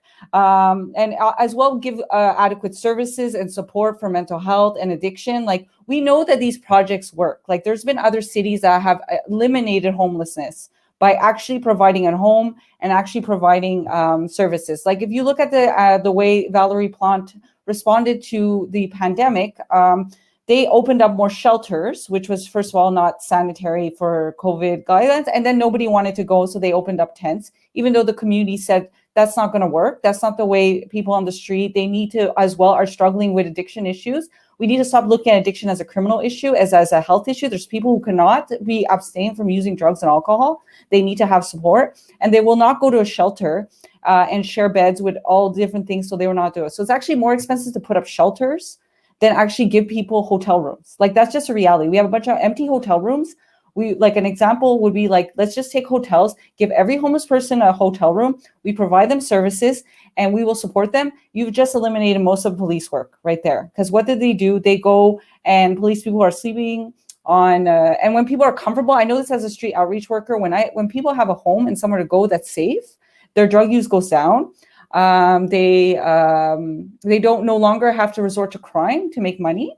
That would also be like wet shelters and safe injection sites, and replacement drugs is really important. That is better for society. It costs a lot less to society. So investing in those programs. So it's really supporting organizations that are underfunded, are already working with Black and Indigenous communities. So we want to center voices. It's just kind of like, what would you do if you had the resources that you needed? So we have, like, for example, I work with Resilience Montreal, which is a drop-in center. We're only open during the day. If we were open 24 hours a day, the police get called very often from condo owners because people are making noise and drinking outside. We actually had a place that people can drink and are accepted, then those calls would go down. So just doing those kinds of things, police would not have like really much work. And if as well as replacing them with street outreach workers and people who have like a compassion, a vocation for this work, not like this bullying and way of working with people who are struggling. It's just like, and we know, so it's like, I think people just need to look that we have tried forcing people into treatment. We have tried incarceration. We have tried so many things and it does not work. So it would be nice if people would trust us that we would invest in those situations. Housing programs for single parents. Like, there's so many problems that we can solve. Like, a lot of people are struggling just because they don't have the financial resources. When you're like a parent who's struggling to pay your rent and pay your food, you might use more drugs and alcohol to deal with that stress. You might have more violence in your relationship. It's all kind of interrelated. If we actually were to support people with that they don't have to worry about their food and their housing, it should be a basic human right to have housing, to have enough food, especially in a country as rich as Canada. That's where we could take that money. So we're asking $335 million. I'm telling you right now, my organization runs on $1 million a year. We have a shelter for 23 women. If we had just a fraction of that money, I mean, there wouldn't be any homeless women. I really do believe that. Yes, we would still have some problems, but if we know how to support our communities, we all come from communities. We know what people want, and we will consult people. So it's really doing those projects. I think for youth, having more art available, we need to think about that. Art is like we need to move away from these traditional ways of healing from violence. Like a lot of it's very clinical, go and see a psychologist, and often it does, like if people maybe want to do it through music, through art, to have those things subsidized, like sports, like we know these things work. That's the thing. It's like it's what's frustrating is that we know that if we put more sports and more things that are accessible for people who are living in poverty, there's not going to be the same kind of violence on the street. And also we made a question, like Freddie Villanueva was playing dice.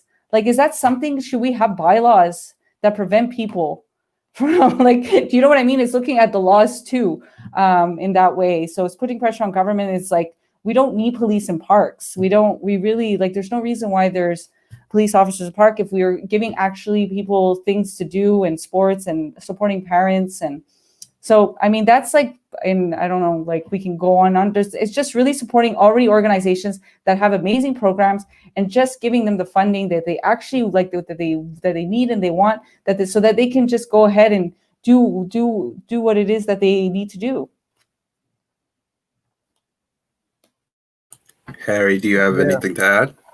Everything they both said, you know, I think the community, again, for someone who grew up in those communities, right now, what we need is people who we can trust, you know, people who are really there to help, not fix a problem. I mean, help, like, you know, and also someone who speak the language and who understand the culture, because right now, everything is being labeled as gang activity. You understand? We have people coming from Jonquière, Trois-Rivières to come patrol, Montréal Nord, Villeray, Saint-Michel. They don't understand the reality of growing up in these environments. So they label everything as, like, when they turn on the television and they watch these shows and they think that it's the same thing. It's not. So there's right now there's no compassion, there's no empathy for the people who are patrolling and protecting our community. So we need to replace those organizations with people really gonna come in and help us for real. So but everything that Jessica and Melissa said, for sure. Okay, so on to the second part is if I just could add something. So I think really just the ordinary person, because I remember earlier that's what you were referencing, is people who may see the funding as something that is threatening. And I think that's why it is very important when we talk about defunding to never forget that there is the aspect of reinvesting. And so it is really just limiting the role of police, is reducing the role of police, because they are carrying a lot of roles, as Jessica said earlier, that they're not qualified for. And personally, I think it's something that might be good for the police officers themselves, really, to think about. I think right now the police officers are overworked because they are being called to do things that they're not qualified for, that should not be part of their mandate. And so it is really reducing the role of the police to then replace those roles by people who are more competent, who have better resources and better qualifications. And so we would not have the cases of Freddie Villanueva and Alain Magloire, who I truly believe could have been easily solved if police had not been sent in. Okay, thank you for that addition, Melissa. So in the same, and we'll start with you on this one, do the aims of defunding the police align with abolition of the police and or the carceral system together? If not, what are the key differences between defunding the police and police reform and abolition? Is this for me or is this for someone else? Well, it's for everyone, but we're going to start with you. Okay. So I think right now I think a lot of people, a lot of organizations such as Hoodstock, we are in the process of thinking about it, reading the literature, coming up with our own positions. But what I can say right now is, yes, there is a difference as far as the people who are speaking. There's a difference between defunding the police and abolishing the police. As far as reforms, we've tried that. I think we're past that. We have tried the reforms before. We are now in the middle of a new, well, I can't say a new reform, but there is this new policy by the STM, I think, where it's the police officers are no longer supposed to stop people unless they have very probable causes. We'll see what what that actually gives, what it actually entails. Because we've seen this before. We've seen new policies, we've seen new directives, being given to the police officers, and the numbers have not changed as far as systemic discrimination. So that would be an example of police reform. Police defunding is what we just talked about, is really taking away the funding and reinvesting it. And then abolishing police is really what it says in the name. It's really abolishing the police completely. Right now, you do have two different positions. I'm not speaking to the position of Woodstock per se, or even my own. I'm just explaining what I've seen in the conversation so far. I do see that there is two different positions. You have people who are for police defunding, but without necessarily abolishing. And then you have people who see police defunding as a natural, or rather as the first step towards eventually abolishing police. And so as I'm reading right now, it would seem, I can't say that for sure, because like I said, we are in the process of thinking. For some of us, we're new to this. I would have to admit for myself, police defunding is not something that I thought about before, I would say 2018.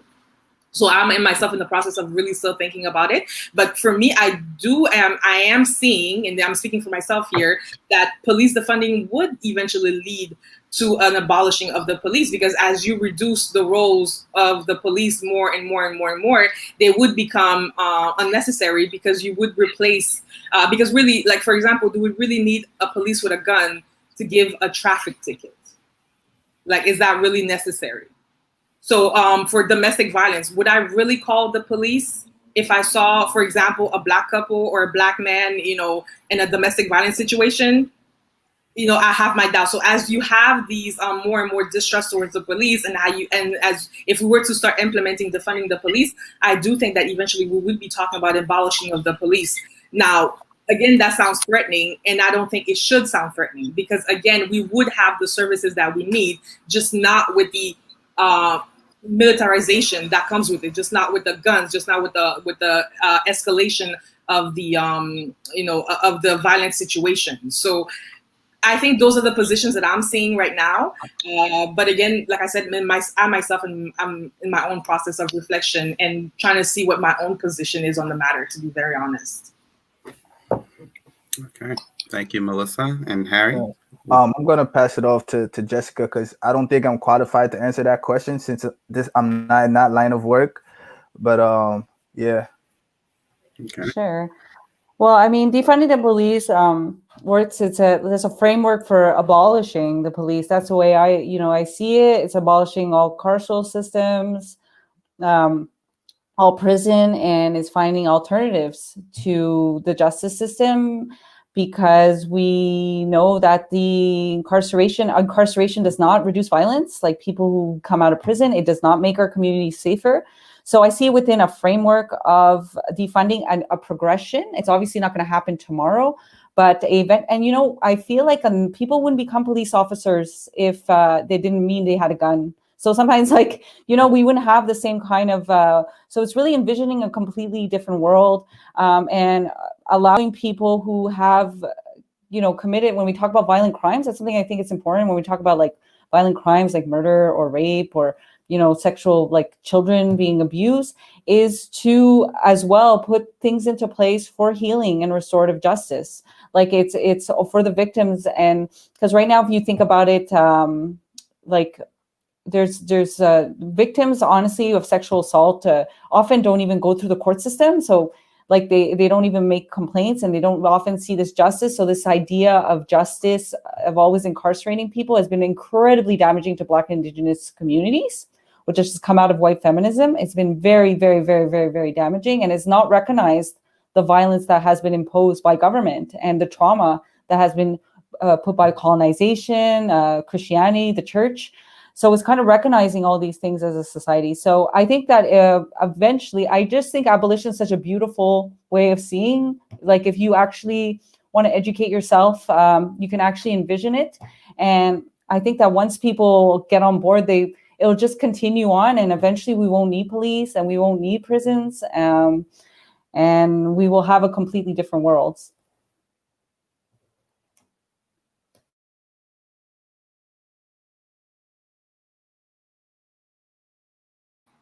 You're on mute, Isaiah. Thank you. I have a toxic relationship with the mute button sometimes, and what's it called? I was saying that I guess it's poetic that you framed it that way, because the next question is, what does a world where the police are defunded look like to you? What takes that space and funding instead? And what forms of transformative justice do you imagine possible in a world where the police have less resources in that state? So we'll start with you, Jessica. I mean, I think I just see people transform themselves with so very little resources. So imagine having the actual resources to be able to do that. I do believe that people do not want to live with violence in their life. I think that I don't believe people are born, like, I mean, these are personal beliefs. I don't believe people are born violent or born bad. I don't think, like, these are not things. Like, I think people are, when they have their basic human rights respected and they have their basic needs met, people can do a lot. And when they have education and support, and people are offered opportunities to heal from past generations of trauma, and when people actually recognize the wrongs that they've done to a lot of communities, I think that when that is done, that is like a form of restorative justice. I really really do believe that people can, not to sound like I don't know, altruistic or like a utopia. I really have seen people transform and change. Like, I've worked with violent offenders in the past, and for people to even admit their violence to me and to actually admit what they're doing and actually make changes in a world where you're not accepted when you've been to prison or you have had, and they're actually doing those things. I think that if we actually put proper resources, like, so many more people would find some kind of hope to see. We need to give people a different vision right now of, like, what their life can be like, because right now some people really feel like they're stuck in a cycle, and don't feel like they can really get out of it. So I think that's what defunding police and prison abolition really is giving that hope to people who were born into, unfortunately, not the same privileges as not that of all of us that have. Yeah, now again, like I mentioned earlier, I would say for me it would be less pressure, less anxiety, less stress, for people within our community when they have to go outside, when they have to leave their homes, so I think to me it's really given the chance of everyone to feel again safe in our society, and not feel like as if they're being targeted by the system or police and the police as well.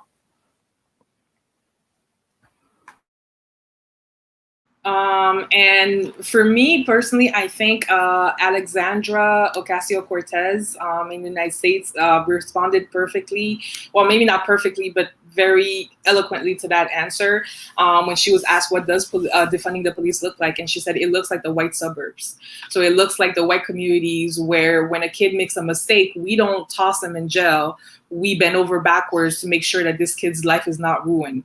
And so I think the same grace should be afforded, should be given to Black and Indigenous and people of color, to those communities as well, is to make sure, as Jessica was saying, yes, give us a chance to heal from the generational trauma that oftentimes is at the root causes of these actions, to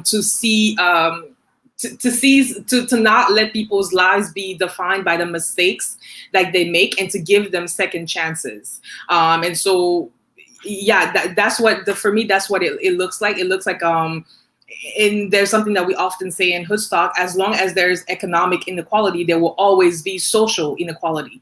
So for us, it goes along with a better redistribution, of wealth, to reparations for Indigenous and Black communities. And so making sure that we have more anti-capitalist tendencies than capitalism itself.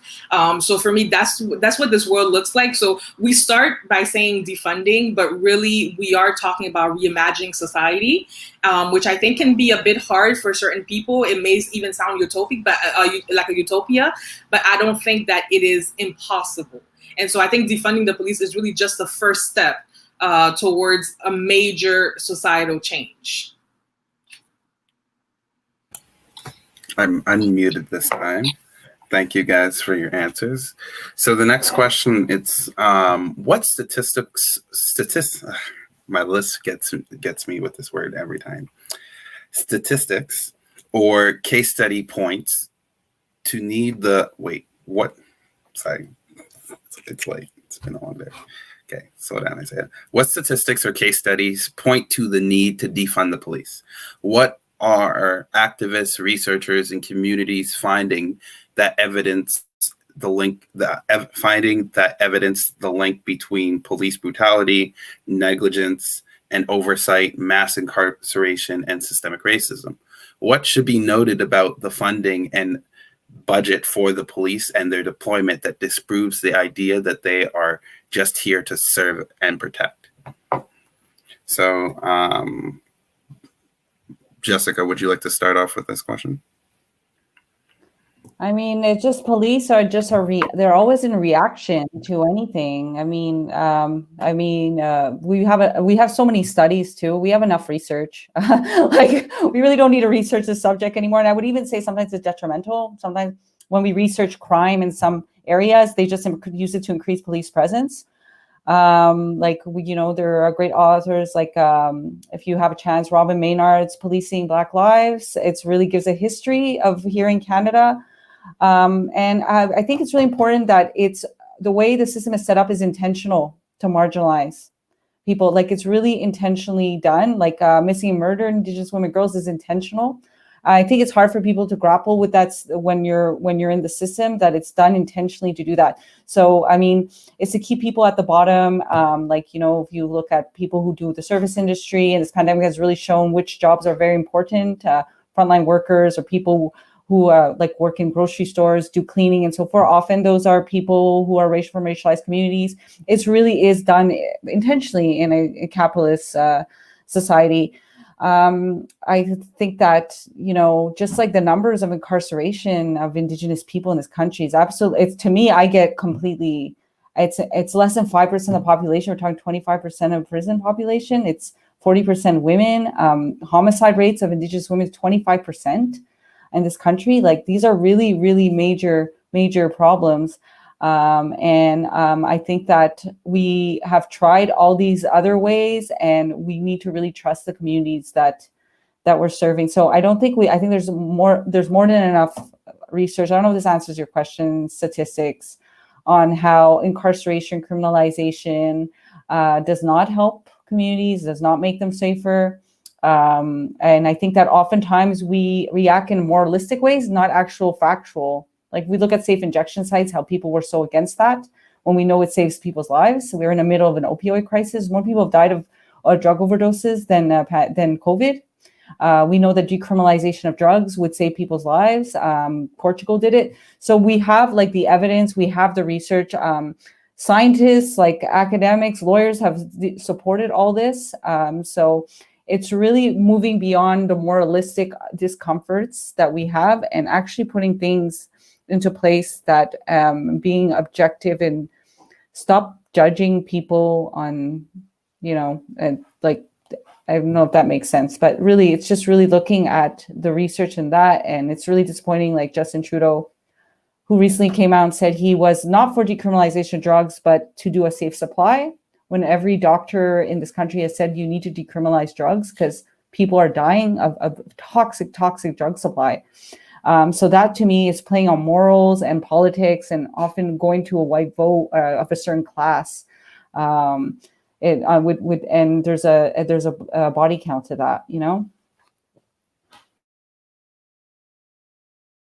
Yeah, I agree, and I think like Jessica mentioned, all the facts are there. You can turn on the television, you just get on your phone on social media. All the facts are there in your face.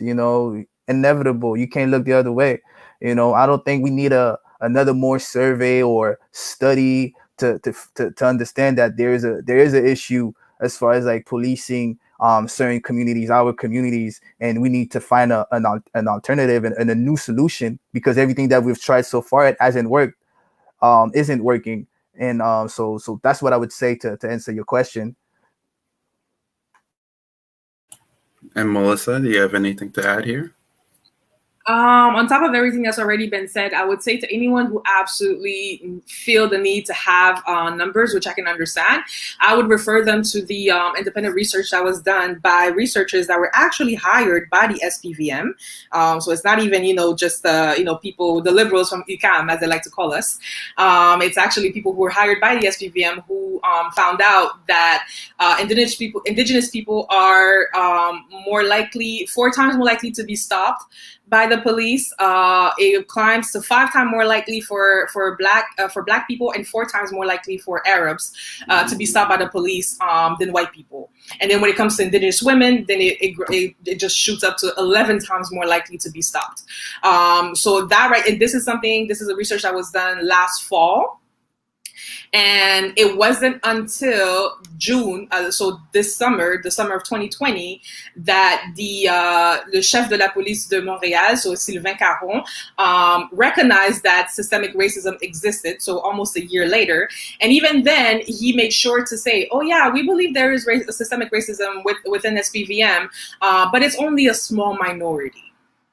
So apparently it's a small minority of police officers who are stopping, disrupting the lives of all these people of color, of black people and indigenous people. And so the numbers are there if you look for them. The research is already there. The testimonies, I would say sometimes is already there because it is a bit of I'm sorry about the noise. It is a bit of a white supremacist tendency to always believe studies more than you actually believe the people of the communities who have already been saying these things for years and years and years and years. It can become frustrating and a bit insulting.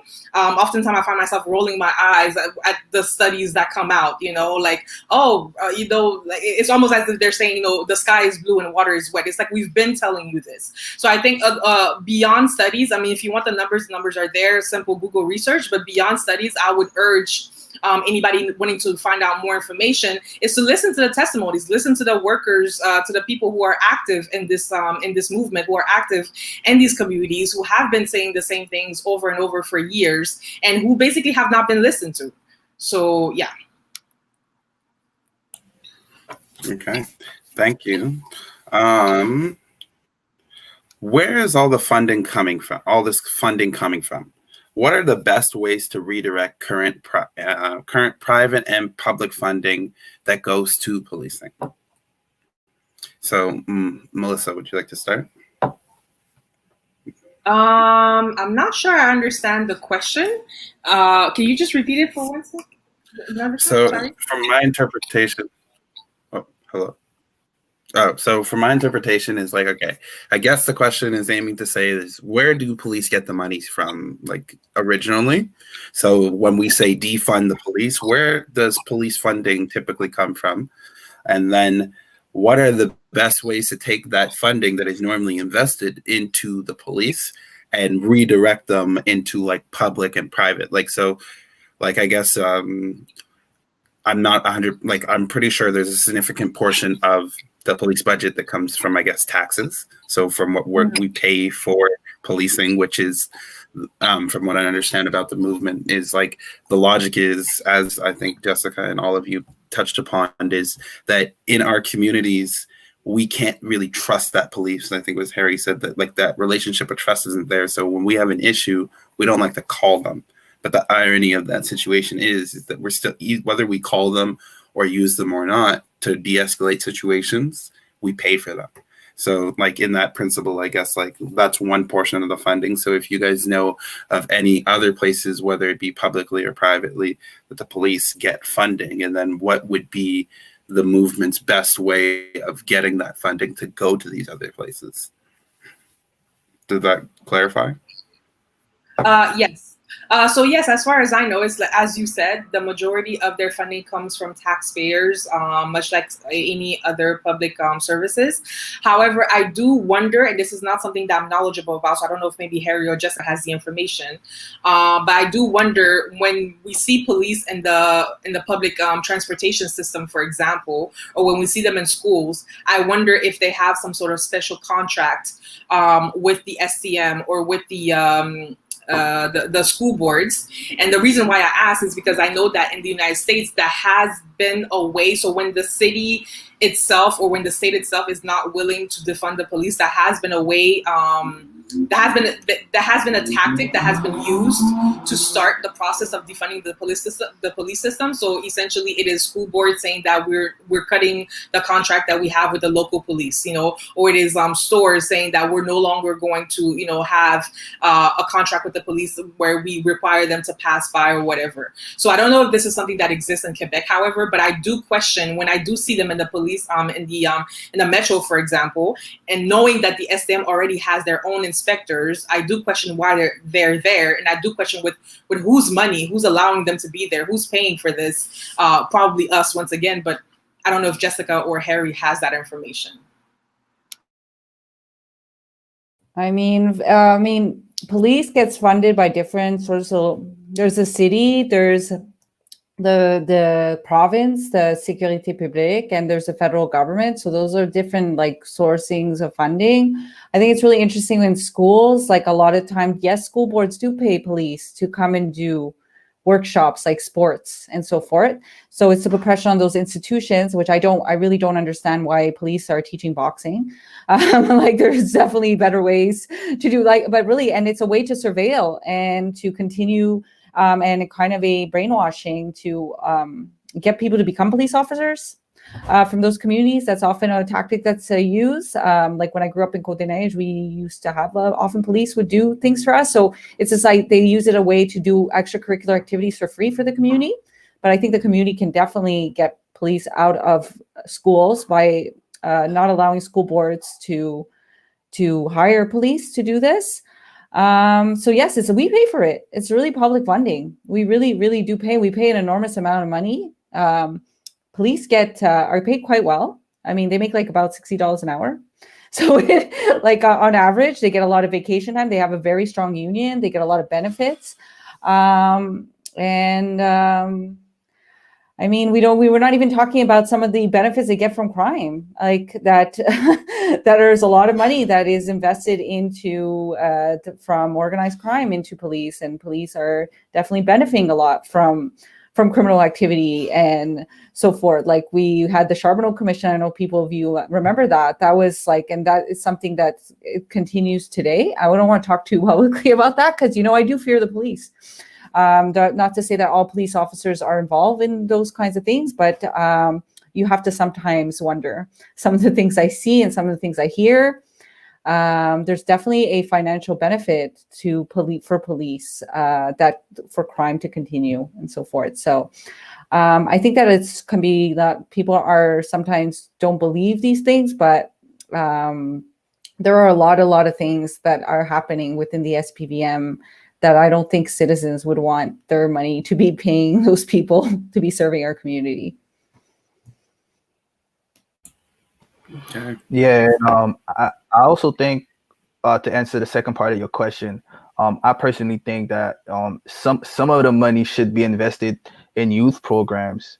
And I think, I mean, not just at school, but I mean, when they leave school, they should do a financial literacy workshop. I'm big on really, empowering the community with economics, and making sure that they have sufficient knowledge to build their own wealth.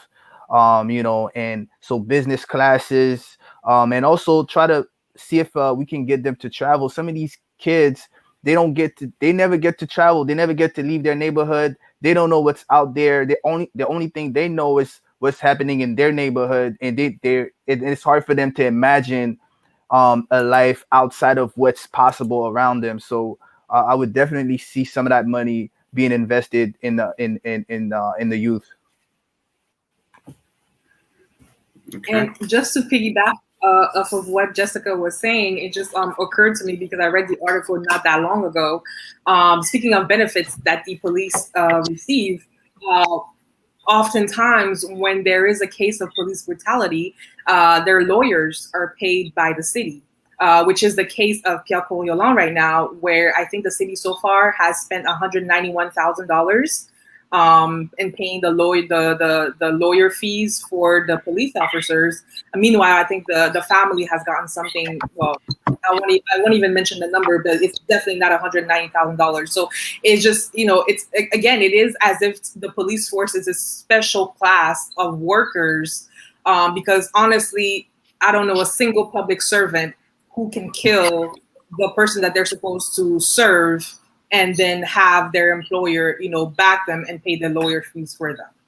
So so speaking of benefits, it's not just, oh, it's a good job and you get paid well. It goes even beyond that because you get protections that other workers simply do not have.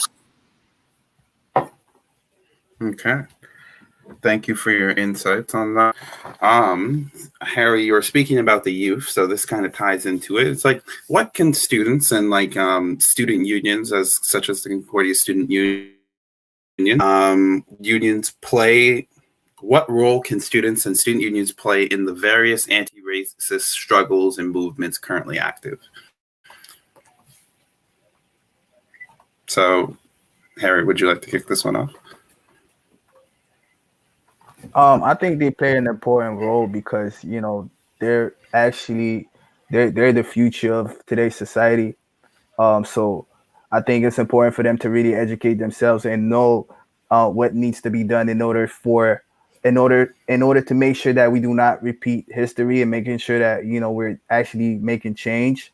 So I think it's important for them to really be a part of the conversation, try to attend panels like these, and see what's happening in their community, and again, like Melissa said in the beginning, listen to those voices, like what kind of support those communities are asking, and see how can you make a contribution, and I keep repeating it. To me, I think it's very important. Again, like if you're looking to really take action and change the world, really look within yourself first, and then the people around you. What do you need to unlearn or deconstruct about your own behaviors, and so I think as far as like as students, it's really to really educate yourself as a student of life, and know exactly what you need to do moving forward. Jessica? I mean, I think there's just so much opportunity when you're a student, to challenge your institution. Like I think Concordia is a really important institution that can do a lot in the area. Sometimes the Indigenous women I work with, they go to Concordia and they get kicked out by security. Like they're marginalized and they're trying to find a place. Like it's asking and supporting students that are Black and Indigenous in those institutions, because we know that a lot of Black and Indigenous students don't often get access to university. It's actually sometimes quite difficult depending from what background you come from, like if you've had those opportunities, what kind of education you've had. And it is something that is privileged to be able to go to university and to do post-secondary education. So I think it's like recognizing in your own institution and maybe trying to be an ally with having those institutions support communities. Like I know that the CSU has supported Ishkwe Missing and Murdered, has given money, has volunteered and so forth. Those things are incredibly helpful, and it's really changing. Like we've just seen so much sometimes activism in universities and so forth. I think like McGill was a good example of changing the Redmond name. I think it's amazing. Like I never thought that those things would happen, those kind of symbolic things, and those are really students rallying and challenging like a lot of the structural racism that we see in a lot of our institutions. So I think it's to continue that and to support things like defunding the police. And it's just, these are just like extensions of like, we defund the police. It's also, we can address structural racism within your university. I think that that's just really important. Okay, and Melissa? So on top of everything that Jessica said, because yes, absolutely question your university's role in structural racism. When I think of, for example, taking up McGill, yes, they did that. But when I think of the other acts that can be done, how seriously people can take it. I'm just going to use this as an example. The McGill professor who back in January resigned because McGill refuses to divest from fossil fuels. So I think, and that's more environmental aspect, but I think it's just to always question what is your role, because oftentimes we may not be actively racist, we may not be implicated, but we are complicit in our silence, in our non-action. And so I think not only question your institution's role, but also question the field that you study in. So now, as myself, as a person with with a background in social work, as far as my education, I am questioning how exactly I was taught in this field. What is the relationship between the social worker and their client? Even using the word client, I'm starting to question. Okay, is that really what we need to be? Is that the proper terminology? So question your own field that you're studying in. How has that field profited or even exacerbated structural racism in whatever field you may be? When I think of the student, I think it was a student in Canada who had to come up with some sort of a booklet because he was studying in dermatology, and he realized that a lot of dermatologists cannot diagnose simple skin issues on darker skinned people because dermatology is so rude. The way dermatology is taught is so rooted in white supremacy. So something as basic as that, because you're thinking, oh, I'm going to go to a doctor. He's a professional. He should be able to see this. But no, isn't something as eczema is being, not being properly diagnosed because doctors are not able to recognize it on darker skin because they've never seen it before. And so the student had to come up with his own booklet to, aside from the books that are already being used to show that, hey, by the way, this is what these diseases look like. So these are things, because the work of uprooting racism is a hard work. But it also, most importantly, it is very constant. Like, you always have to think of how has racism impacted what I'm doing right now? And what questions do I need to ask myself to make sure that I am not only not being racist, but being actively anti-racist? And so I think that distinction has always to be at the forefront of our thinking. And I say this myself as a student who is currently at McGill right now, is to always think, okay, how can I be more anti-racist in what I'm doing right now? Okay, thank you. So you mentioned, and we'll start this question off with you, Melissa.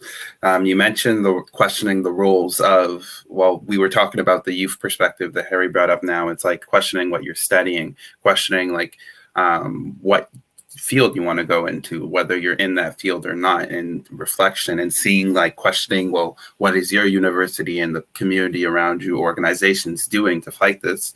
So many universities and institutions have made public statements and announcements in support of Black Lives Matter movement, but that is the bare minimum, especially if material changes to these institutions aren't delivered. Amongst other things, Concordia itself has a history of racial inequality that manifested as the Sir George Williams affair, and the growth of the downtown student population has actively contributed to the gentrification of neighborhoods of the Cabot Square, a meeting place for people experiencing homelessness and engaged in active substance use, often Inuit, Indigenous, and Black folks. What should universities and institutions do as a concrete commitment to the movement? So I think, as you said, yeah, Black Lives Matter statements are the bare minimum. It is not that hard to type up a statement or get your PR person to do it for you. So I think we need to start talking about, yes, investing. For example, I think of scholarships. How many scholarships do we have? Because when we think of the impact that segregation has had in this country in terms of education, how the resident schools, the segregation in schools, making sure that Black people did not have access to quality education or no education at all. So when we think of those things, and the impacts that are being felt right now in these communities, I think the institutions right now can think of scholarships. How can we make sure? So again, it's always having that thinking at the forefront of our thinking, which I think, unfortunately, many people do not have that instinct, or maybe they're refusing to have that instinct, is to always think, okay, so I walk into a room and it's all white. Why is it all white? And oftentimes people are very uncomfortable with that question, so they just bypass it and they come up with simplistic answers like, oh, well, maybe Black people are just not interested in in STEM.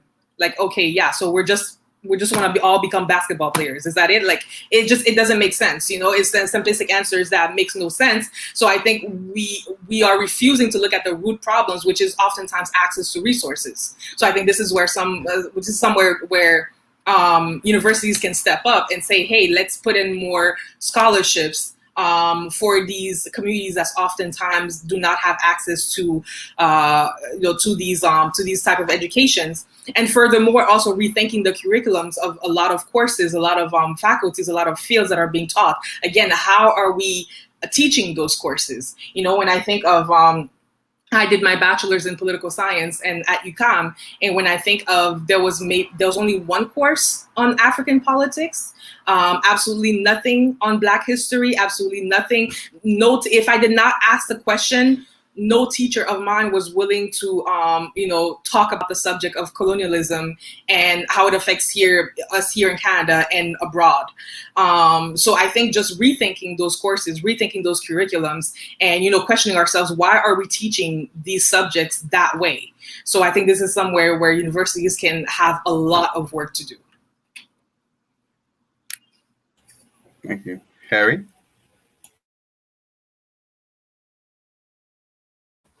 I would like to agree with Melissa just said. Honestly, I think it's really about resources. And again, like, it's not everyone that it's not every kid that want to grow up and become a basketball player, and I think it really comes down to representation. How we making sure that we are basically we're expressing the different possibilities and the different options, and where do we need to put more emphasis on to make sure that, again, everyone has access to the same opportunities. So I just want to agree with everything she just said. I would just say that I think that we need to revisit like what because there's such little representation teaching certain courses, like give people like life experience degree to teach certain courses. I think that these like a lot of people, researchers, I see so many researchers that are profiting and doing their PhDs and post-secondary education off the backs of racialized communities and people living in poverty because they've had the money to be able to get to that point. I'm very surprised sometimes when I do presentations for masters in social work, how very little hands-on, how many questions they're asking me. But I would never be able to teach in an institution like that because I don't have the papers and so forth. I'm okay to go for as a guest to do that presentation, but I don't have the qualifications. And that's that's a result of like not having of a different inequality. So I think that it would be to have a different system of having people teach and value their life experience, their work, what they have done. I think it's incredibly important. I think more people would probably go to school if we had that kind of environment. Okay, thank you, Jess. So we have the platform till 10, and I understand that Harry has another commitment to go to. So I'm just going to ask you this one last question because it might be helpful for our viewers who are still here. How can students get involved with this work and with your particular organization? So Never Was Average, like how could the Concordia student community or any students watching this get involved with you guys or support the movement? In many ways, I think what they could first of all do is, get involved in the conversation that we're having within our community. As starting this weekend on Saturday, we're actually going to discuss as a community, the impact of the social crashes that is happening right now and how we are all being impacted and how it's changing our lives. And we're going to look at what we all need to do individually to make sure that we're making a contribution towards change. So they could definitely attend to the conversation. And the whole purpose behind this is to really grab information for you to take home and create impact within your own circle, immediate circle. So, and also another way that they can get involved, again, if you cannot physically attend, is really just getting on social media and just, resharing the content that we're posting, because it's really just about, spreading the word and bring awareness, and also we're curating and designing events all throughout the year. So we're always in need of volunteers. The street mural that we did downtown, we were able to mobilize close to 150 people to just help us out. So it's really community work that we're doing, and it's always room for someone that's willing to help, and we can always find something to do. So we can definitely visit the website at neverwasaverage.com, and get on social media as well at neverwasaverage. So on that note, is there anything particular you would like to say or add to the panel before you drop off, Harry? Yeah, of course. First of all, I would like to thank Jessica, Melissa as well. What you guys brought to the conversation was, to me, delighting. It was very helpful and important. It's an important topic because, again, I think we're at a very unique. It's a very special moment in time that we're in right now, and it's a great opportunity again. And we just want to make sure that we're all in this together and we're all making the right choices in order to really create change, because it's we've been waiting for this moment for decades, right? So let's just make sure that we're doing what needs to be done. All right. Thank you, Harry. Thanks a lot. Thanks, Harry. It was really, really great. Yeah, and I can't wait to meet you all in person. All right. In the near future. Yeah. Thank you. All right. Love you all. Bye, Harry. Bye. Okay. So now that I'm not sure if you guys have any time constraints, but I'm going to ask you guys the same question about seeing if students can get involved with your particular organizations. And depending on if you guys have, any more time and any more energy, we could take maybe one or two questions that were sent here in the chat before and then just wrap up type of thing. So Jessica, how can students get involved with the work that you do with your organization and in the movement particularly? Well, I think defunding the police, just joining it, sharing it, talking to your family about it, I think that can do a lot. If you can come to rallies to do that, if you want to support the Native Women's Shelter, whatever, with donations, clothing, money always works. When people don't have time, giving whatever you can. Support, coming to the vigils. October 4, we have a vigil for missing Indigenous women, girls, trans, Two-Spirit. I think it's really important that people come to support the families who have lost, and that we're still in the midst of this crisis of women going missing and being murdered. And I think that, I think everyone just doing that would make an enormous amount of difference. So it'll be defund the police, or you can check out the Native Women's Shelter website. And Melissa? Yes, on top of everything Jessica just said, I think also starting these conversations with with the people around you, with your families. For example, any event that happened, use as an opportunity to start a conversation. So for example, when the James McDonald statue came down, I had to have my own conversation with my mother about why that happened and why I was in favor of that. And so it's starting these conversations because a lot of times that's where the education happens. Not everybody has access to Facebook. Not everybody wants to read books. Not everybody, has access to these type of knowledge. So sometimes the education comes through conversation, meaningful conversations with the people around them. As far as Hoodstock, we have a lot of programs. We have the STARTS program with the youth. We have the Justice Alternative program, which is coming up. We have our partner that is the Clinique Juridique de Montréal. So of course, and we also are continuing our distribution of sanitary kits. So we do need bénévoles, we do need volunteers. So if you want to volunteer with us, all you have to do is send us an email to benevolat.hoodstock@gmail.com. So benevolat without the accents on the E's, .hoodstock@gmail.com. So that's one way that you can help. And of course, you can always follow us on Facebook, on Instagram, repost, reshare all the things and also participate in our activities. So we have the forum that is coming up on the 26th of September. That is Hood Therapy. Of course, it will take place in Montreal North, and it's really an opportunity to have a space for healing for the community, especially after everything that we've been through, especially with COVID. And so, support our initiatives if you can, monetarily, especially if you can. And or just bring awareness to these causes, that's already a big help. Okay, thank you. So do you guys have a little bit more energy and time? I know it can be Zoom fatigue or just fatigue in general, it hits. So I see we have a little bit, so I'll take one of the questions from the chat given by Shivane. So question, very specific, but even before and especially during quarantine, there's been many social justice, mutual aid, oriented posts/accounts gaining large followings while celebrities fall short. Do you anticipate a lasting change in how we build influencers? Are activists the new influencers? Is it a good thing? I'm not one for predicting trends. I'm not very good at that, actually, so I can't speak to that. However, seeing the importance that activists have taken compared to celebrities, I do kind of see it as a positive thing, because I think oftentimes celebrities, God bless their hearts, they lack knowledge on a lot of things, and I think it's unfortunate that sometimes we've had to look towards them.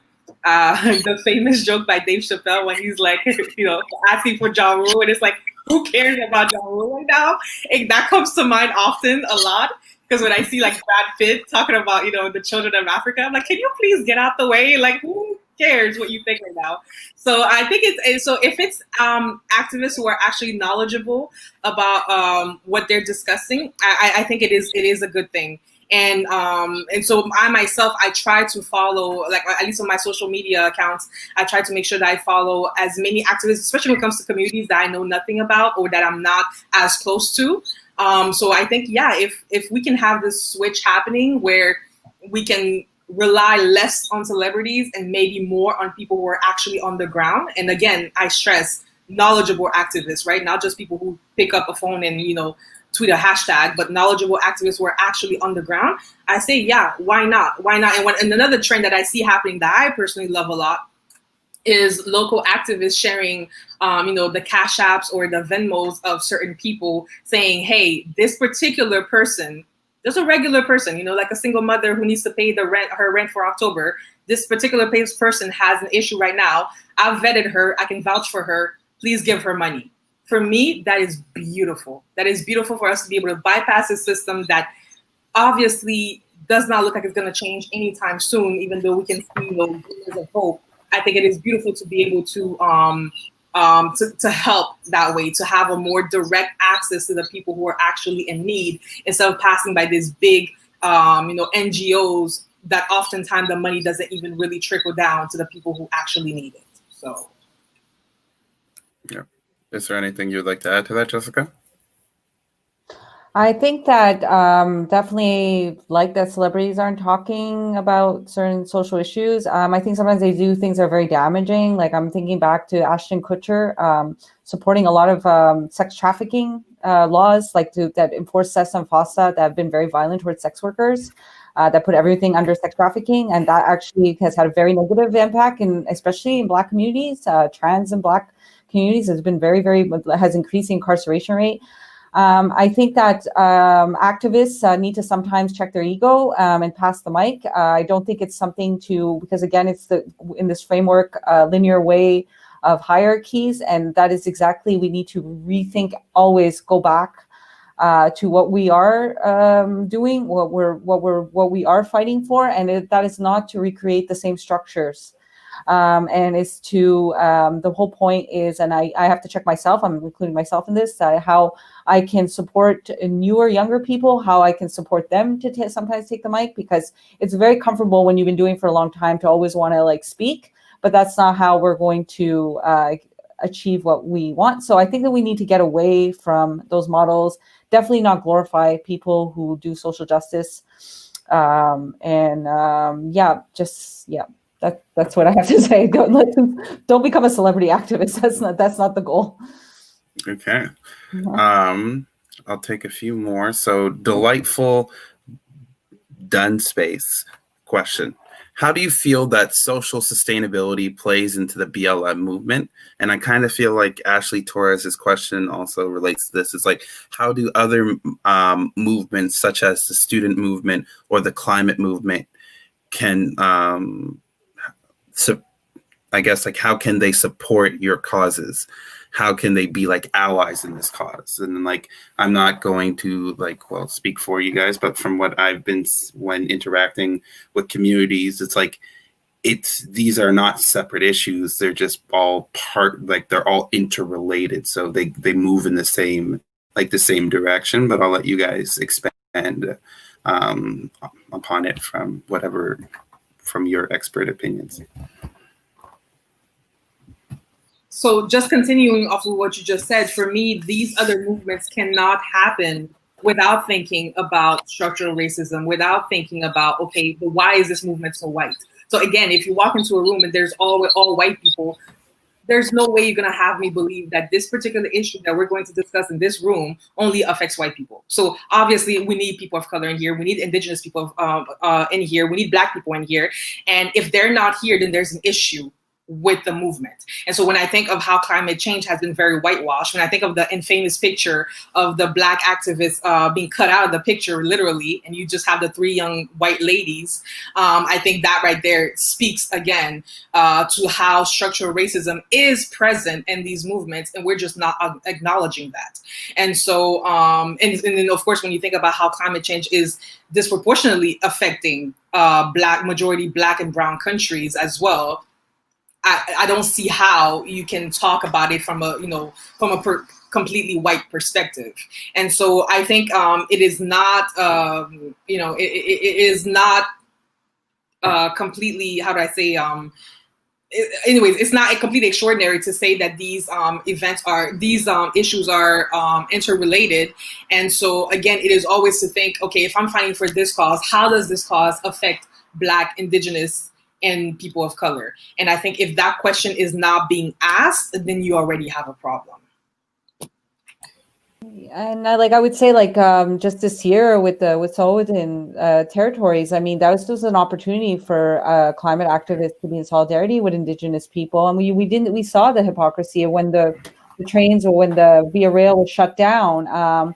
So it's all this idea of land, as well, to be someone who's environmental, you cannot have racial inequalities. It's sometimes if you look at the vegan movement, it's been very damaging towards indigenous communities. Like if you look at the Inuit community, it has really been very, very, very damaging. Like you say, very whitewashed. And I think that if there's no inequality, as long as there's going to be racial inequality and socioeconomic inequality, we're going to have problems with climate.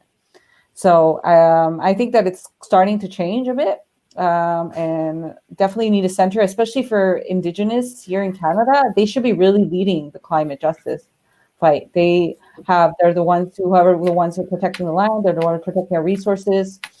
So, yeah.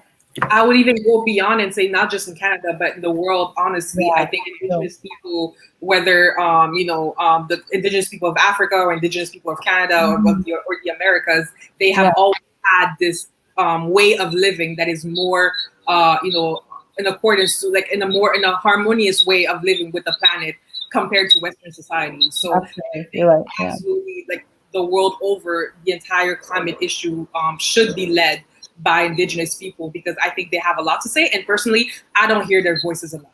Mm-hmm. Okay, and so the last question that we'll take from the chat before I let you guys give your closing remarks is you can answer it here, or maybe a more effective way if you go and actually comment on the YouTube stream itself. It might help the person a little more.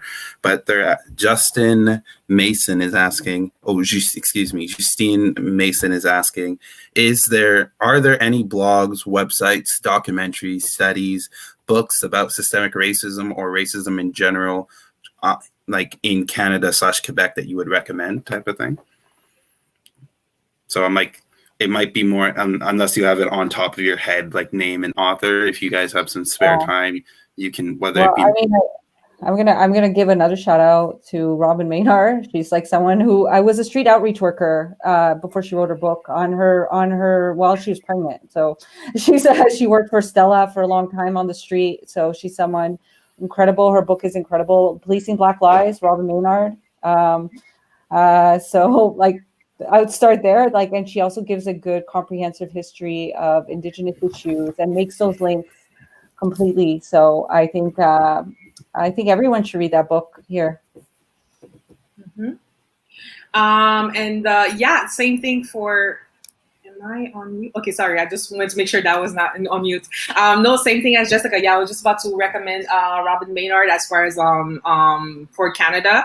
What we also have is Webster, who is a great. So he's a rapper, artist, and he's a great resource as far as I'm concerned. As far as the history of Black people in Quebec, the history that has not been told in history in the history classes. There's also a gentleman on Facebook, but I think I might just have to reserve this one for the comment section because I don't have his name. His name is Toto, but I'm not sure that's his proper name, so I just want to be sure. But I know that he's currently, it's a Haitian thing, but I know he's currently doing basically tours in Montreal, especially Vieux-Montréal, and he is talking about the history of Black people in Montreal as well. So you know what I'm talking about, right? As it relates to the buildings around. So I think that's very interesting to have these people who can basically discover these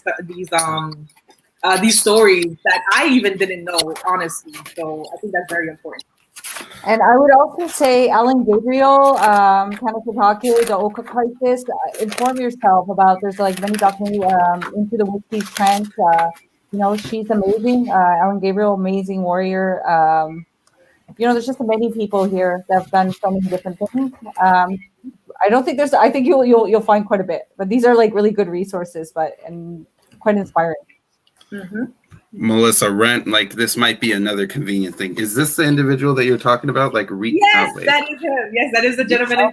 Yeah. Yep, his name. Wait, where's the camera? Rito Joseph. Yeah, exactly. So there you go. Similar to how Harry and myself were featured in the Black History Month calendar, you'll have all. I would recommend if you don't have one of these, picking them up. Unfortunately, in the version that you'll get your hands on, my name is misspelled, but you'll still be able to find 12 different examples of Black youth who are doing things for their communities and like being able to like see these different varieties of things. For those of you who were here earlier, you got to meet Harry, who was him and his co-founder Hannah, who unfortunately couldn't be here with us, is their co-founders of Never Worth Average. As you see, Melissa just referenced another boy of ours, Rito, who gives those community-based tours in different areas, such as where I live in Little Burgundy and the old port, to show some of the Black history that we're not taught in class, as we were discussing earlier in the stream. But yeah, so. And I also just want one last resource. This is a book that I absolutely love. It's called Je suis une maudite sauvagesse by an Inuit author named Anne Atan Kapesh. I'm sorry if I'm mispronouncing her name. That for me was eye-opening as someone who did not know a lot and still doesn't know enough about the Indigenous communities. So that was something that was very eye-opening to me. And something else I would say as far as resources is not so much as blogs, but it's really just different initiatives that are being put into place in the Black community in Montreal. So we have the Gala Dynastie that strives to recognize, Black excellence in Montreal, because God knows the other institutions won't do it. We have the Le Mois d'Histoire des Noirs, which is every month, every February. They're amazing. They have the great calendar right there. They do events. We have the Black Film Festival coming up, if it hasn't already started, if I'm not mistaken. So that's another way to discover great art that is being done by Black people all over the world. And then you have the Massimadi Festival as well, which is more for the LGBTQ, the Black LGBTQ community as well. So shout out to all these people who are basically doing great work. And, if you want to support them, please go ahead. All right, so I hope that answers your question, Justine, and I encourage you guys, after I believe this will be uploaded to the CSU's new YouTube channel in VOD format, where you'll be able to add to the comments for people to maybe refer to in the future after they watch it. So thank you. We're just shy about to hit the 2.5 hour mark. So I'm going to is there anything that you haven't been able to say or any message you want to give before we close off here? I feel like I've been talking a lot, so I'm like, I'll let Jessica go first. I was just like really grateful to that people actually listen. So thank you. And it's actually, I never mentioned, I've never actually collaborated so much with Black communities before. There's been really a lot of like, which is really great, which is really like, so it's been really an amazing time, stressful, but for everyone, but it's been really having these opportunities. And, I thank everyone who just like listened. Like, I really thank you. And Melissa? Yeah, I would also like to say thank you to to you guys for inviting me today. Thank you so much. It's really an opportunity. It's always a privilege to be able to talk about this subject and to be able to talk in the name of Food Talk as well. One last thing that I would love to say is to just, it's the same thing I've been saying, is to remember that deconstructing oppression is hard work and is constant work. So please do not see this as some sort of trend. Please do not see this as something that just happened in 2020, but learn from it and understand that this has to be a long, it has to be a lifelong commitment. Because for those of us who are oppressed, we do not have the choice. We have to be in this work. We have to do this work. So if you really do want to be an ally, if you really want to be a better person, to be very honest with you, you have to understand that this is a lifelong work. So yes, read the books. Yes, follow the people on social media, but understand that this is something that you're constantly going to have to work on yourself. So don't be surprised if, in a few months, you're still like confronting certain things. You're like, oh my God, I thought I was beyond this. We still have a lot of work to do. We ourselves who are in this work have to check our own privileges at times and still do this work. So for sure, continue on, but understand that this is a lifelong commitment. And yeah, thank you. Okay. With that being said, thank you, Jessica. Thank you, Melissa, for joining us. And thank you for everyone viewing and tuning in. My name is Isaiah Joyner, your CSU General Coordinator. And I just want to, now more than ever, as we see student life, and shout out to Student Life Coordinator who's put together this event in terms of trying to engage the student community, and welcome to our orientation, the welcoming. And we're here to welcome you to the Concordia community, where it's as you can see, it's we need to be in tune to these different issues. It's we need to, you need to make sure that you're okay, but you also need to make sure that the people around you are okay. We're facing, unfortunately, a global pandemic, and people are at different levels and disproportionately afflicted by different issues. So you never know where they're at. And so it's now more than ever that we need to look to support each other and understand each other so that we can overcome and adapt to all these situations. So I encourage you to stay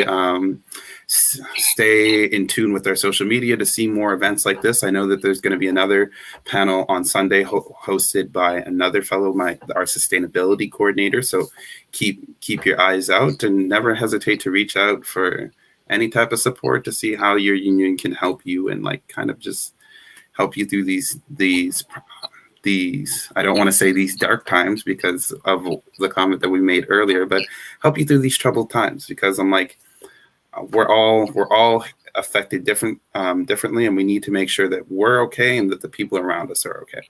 So yeah. So thank you again for taking the time.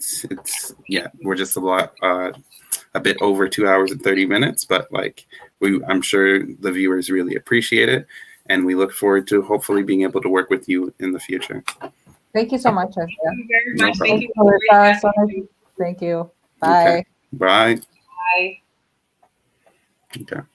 Good night, everybody. Good night. Okay.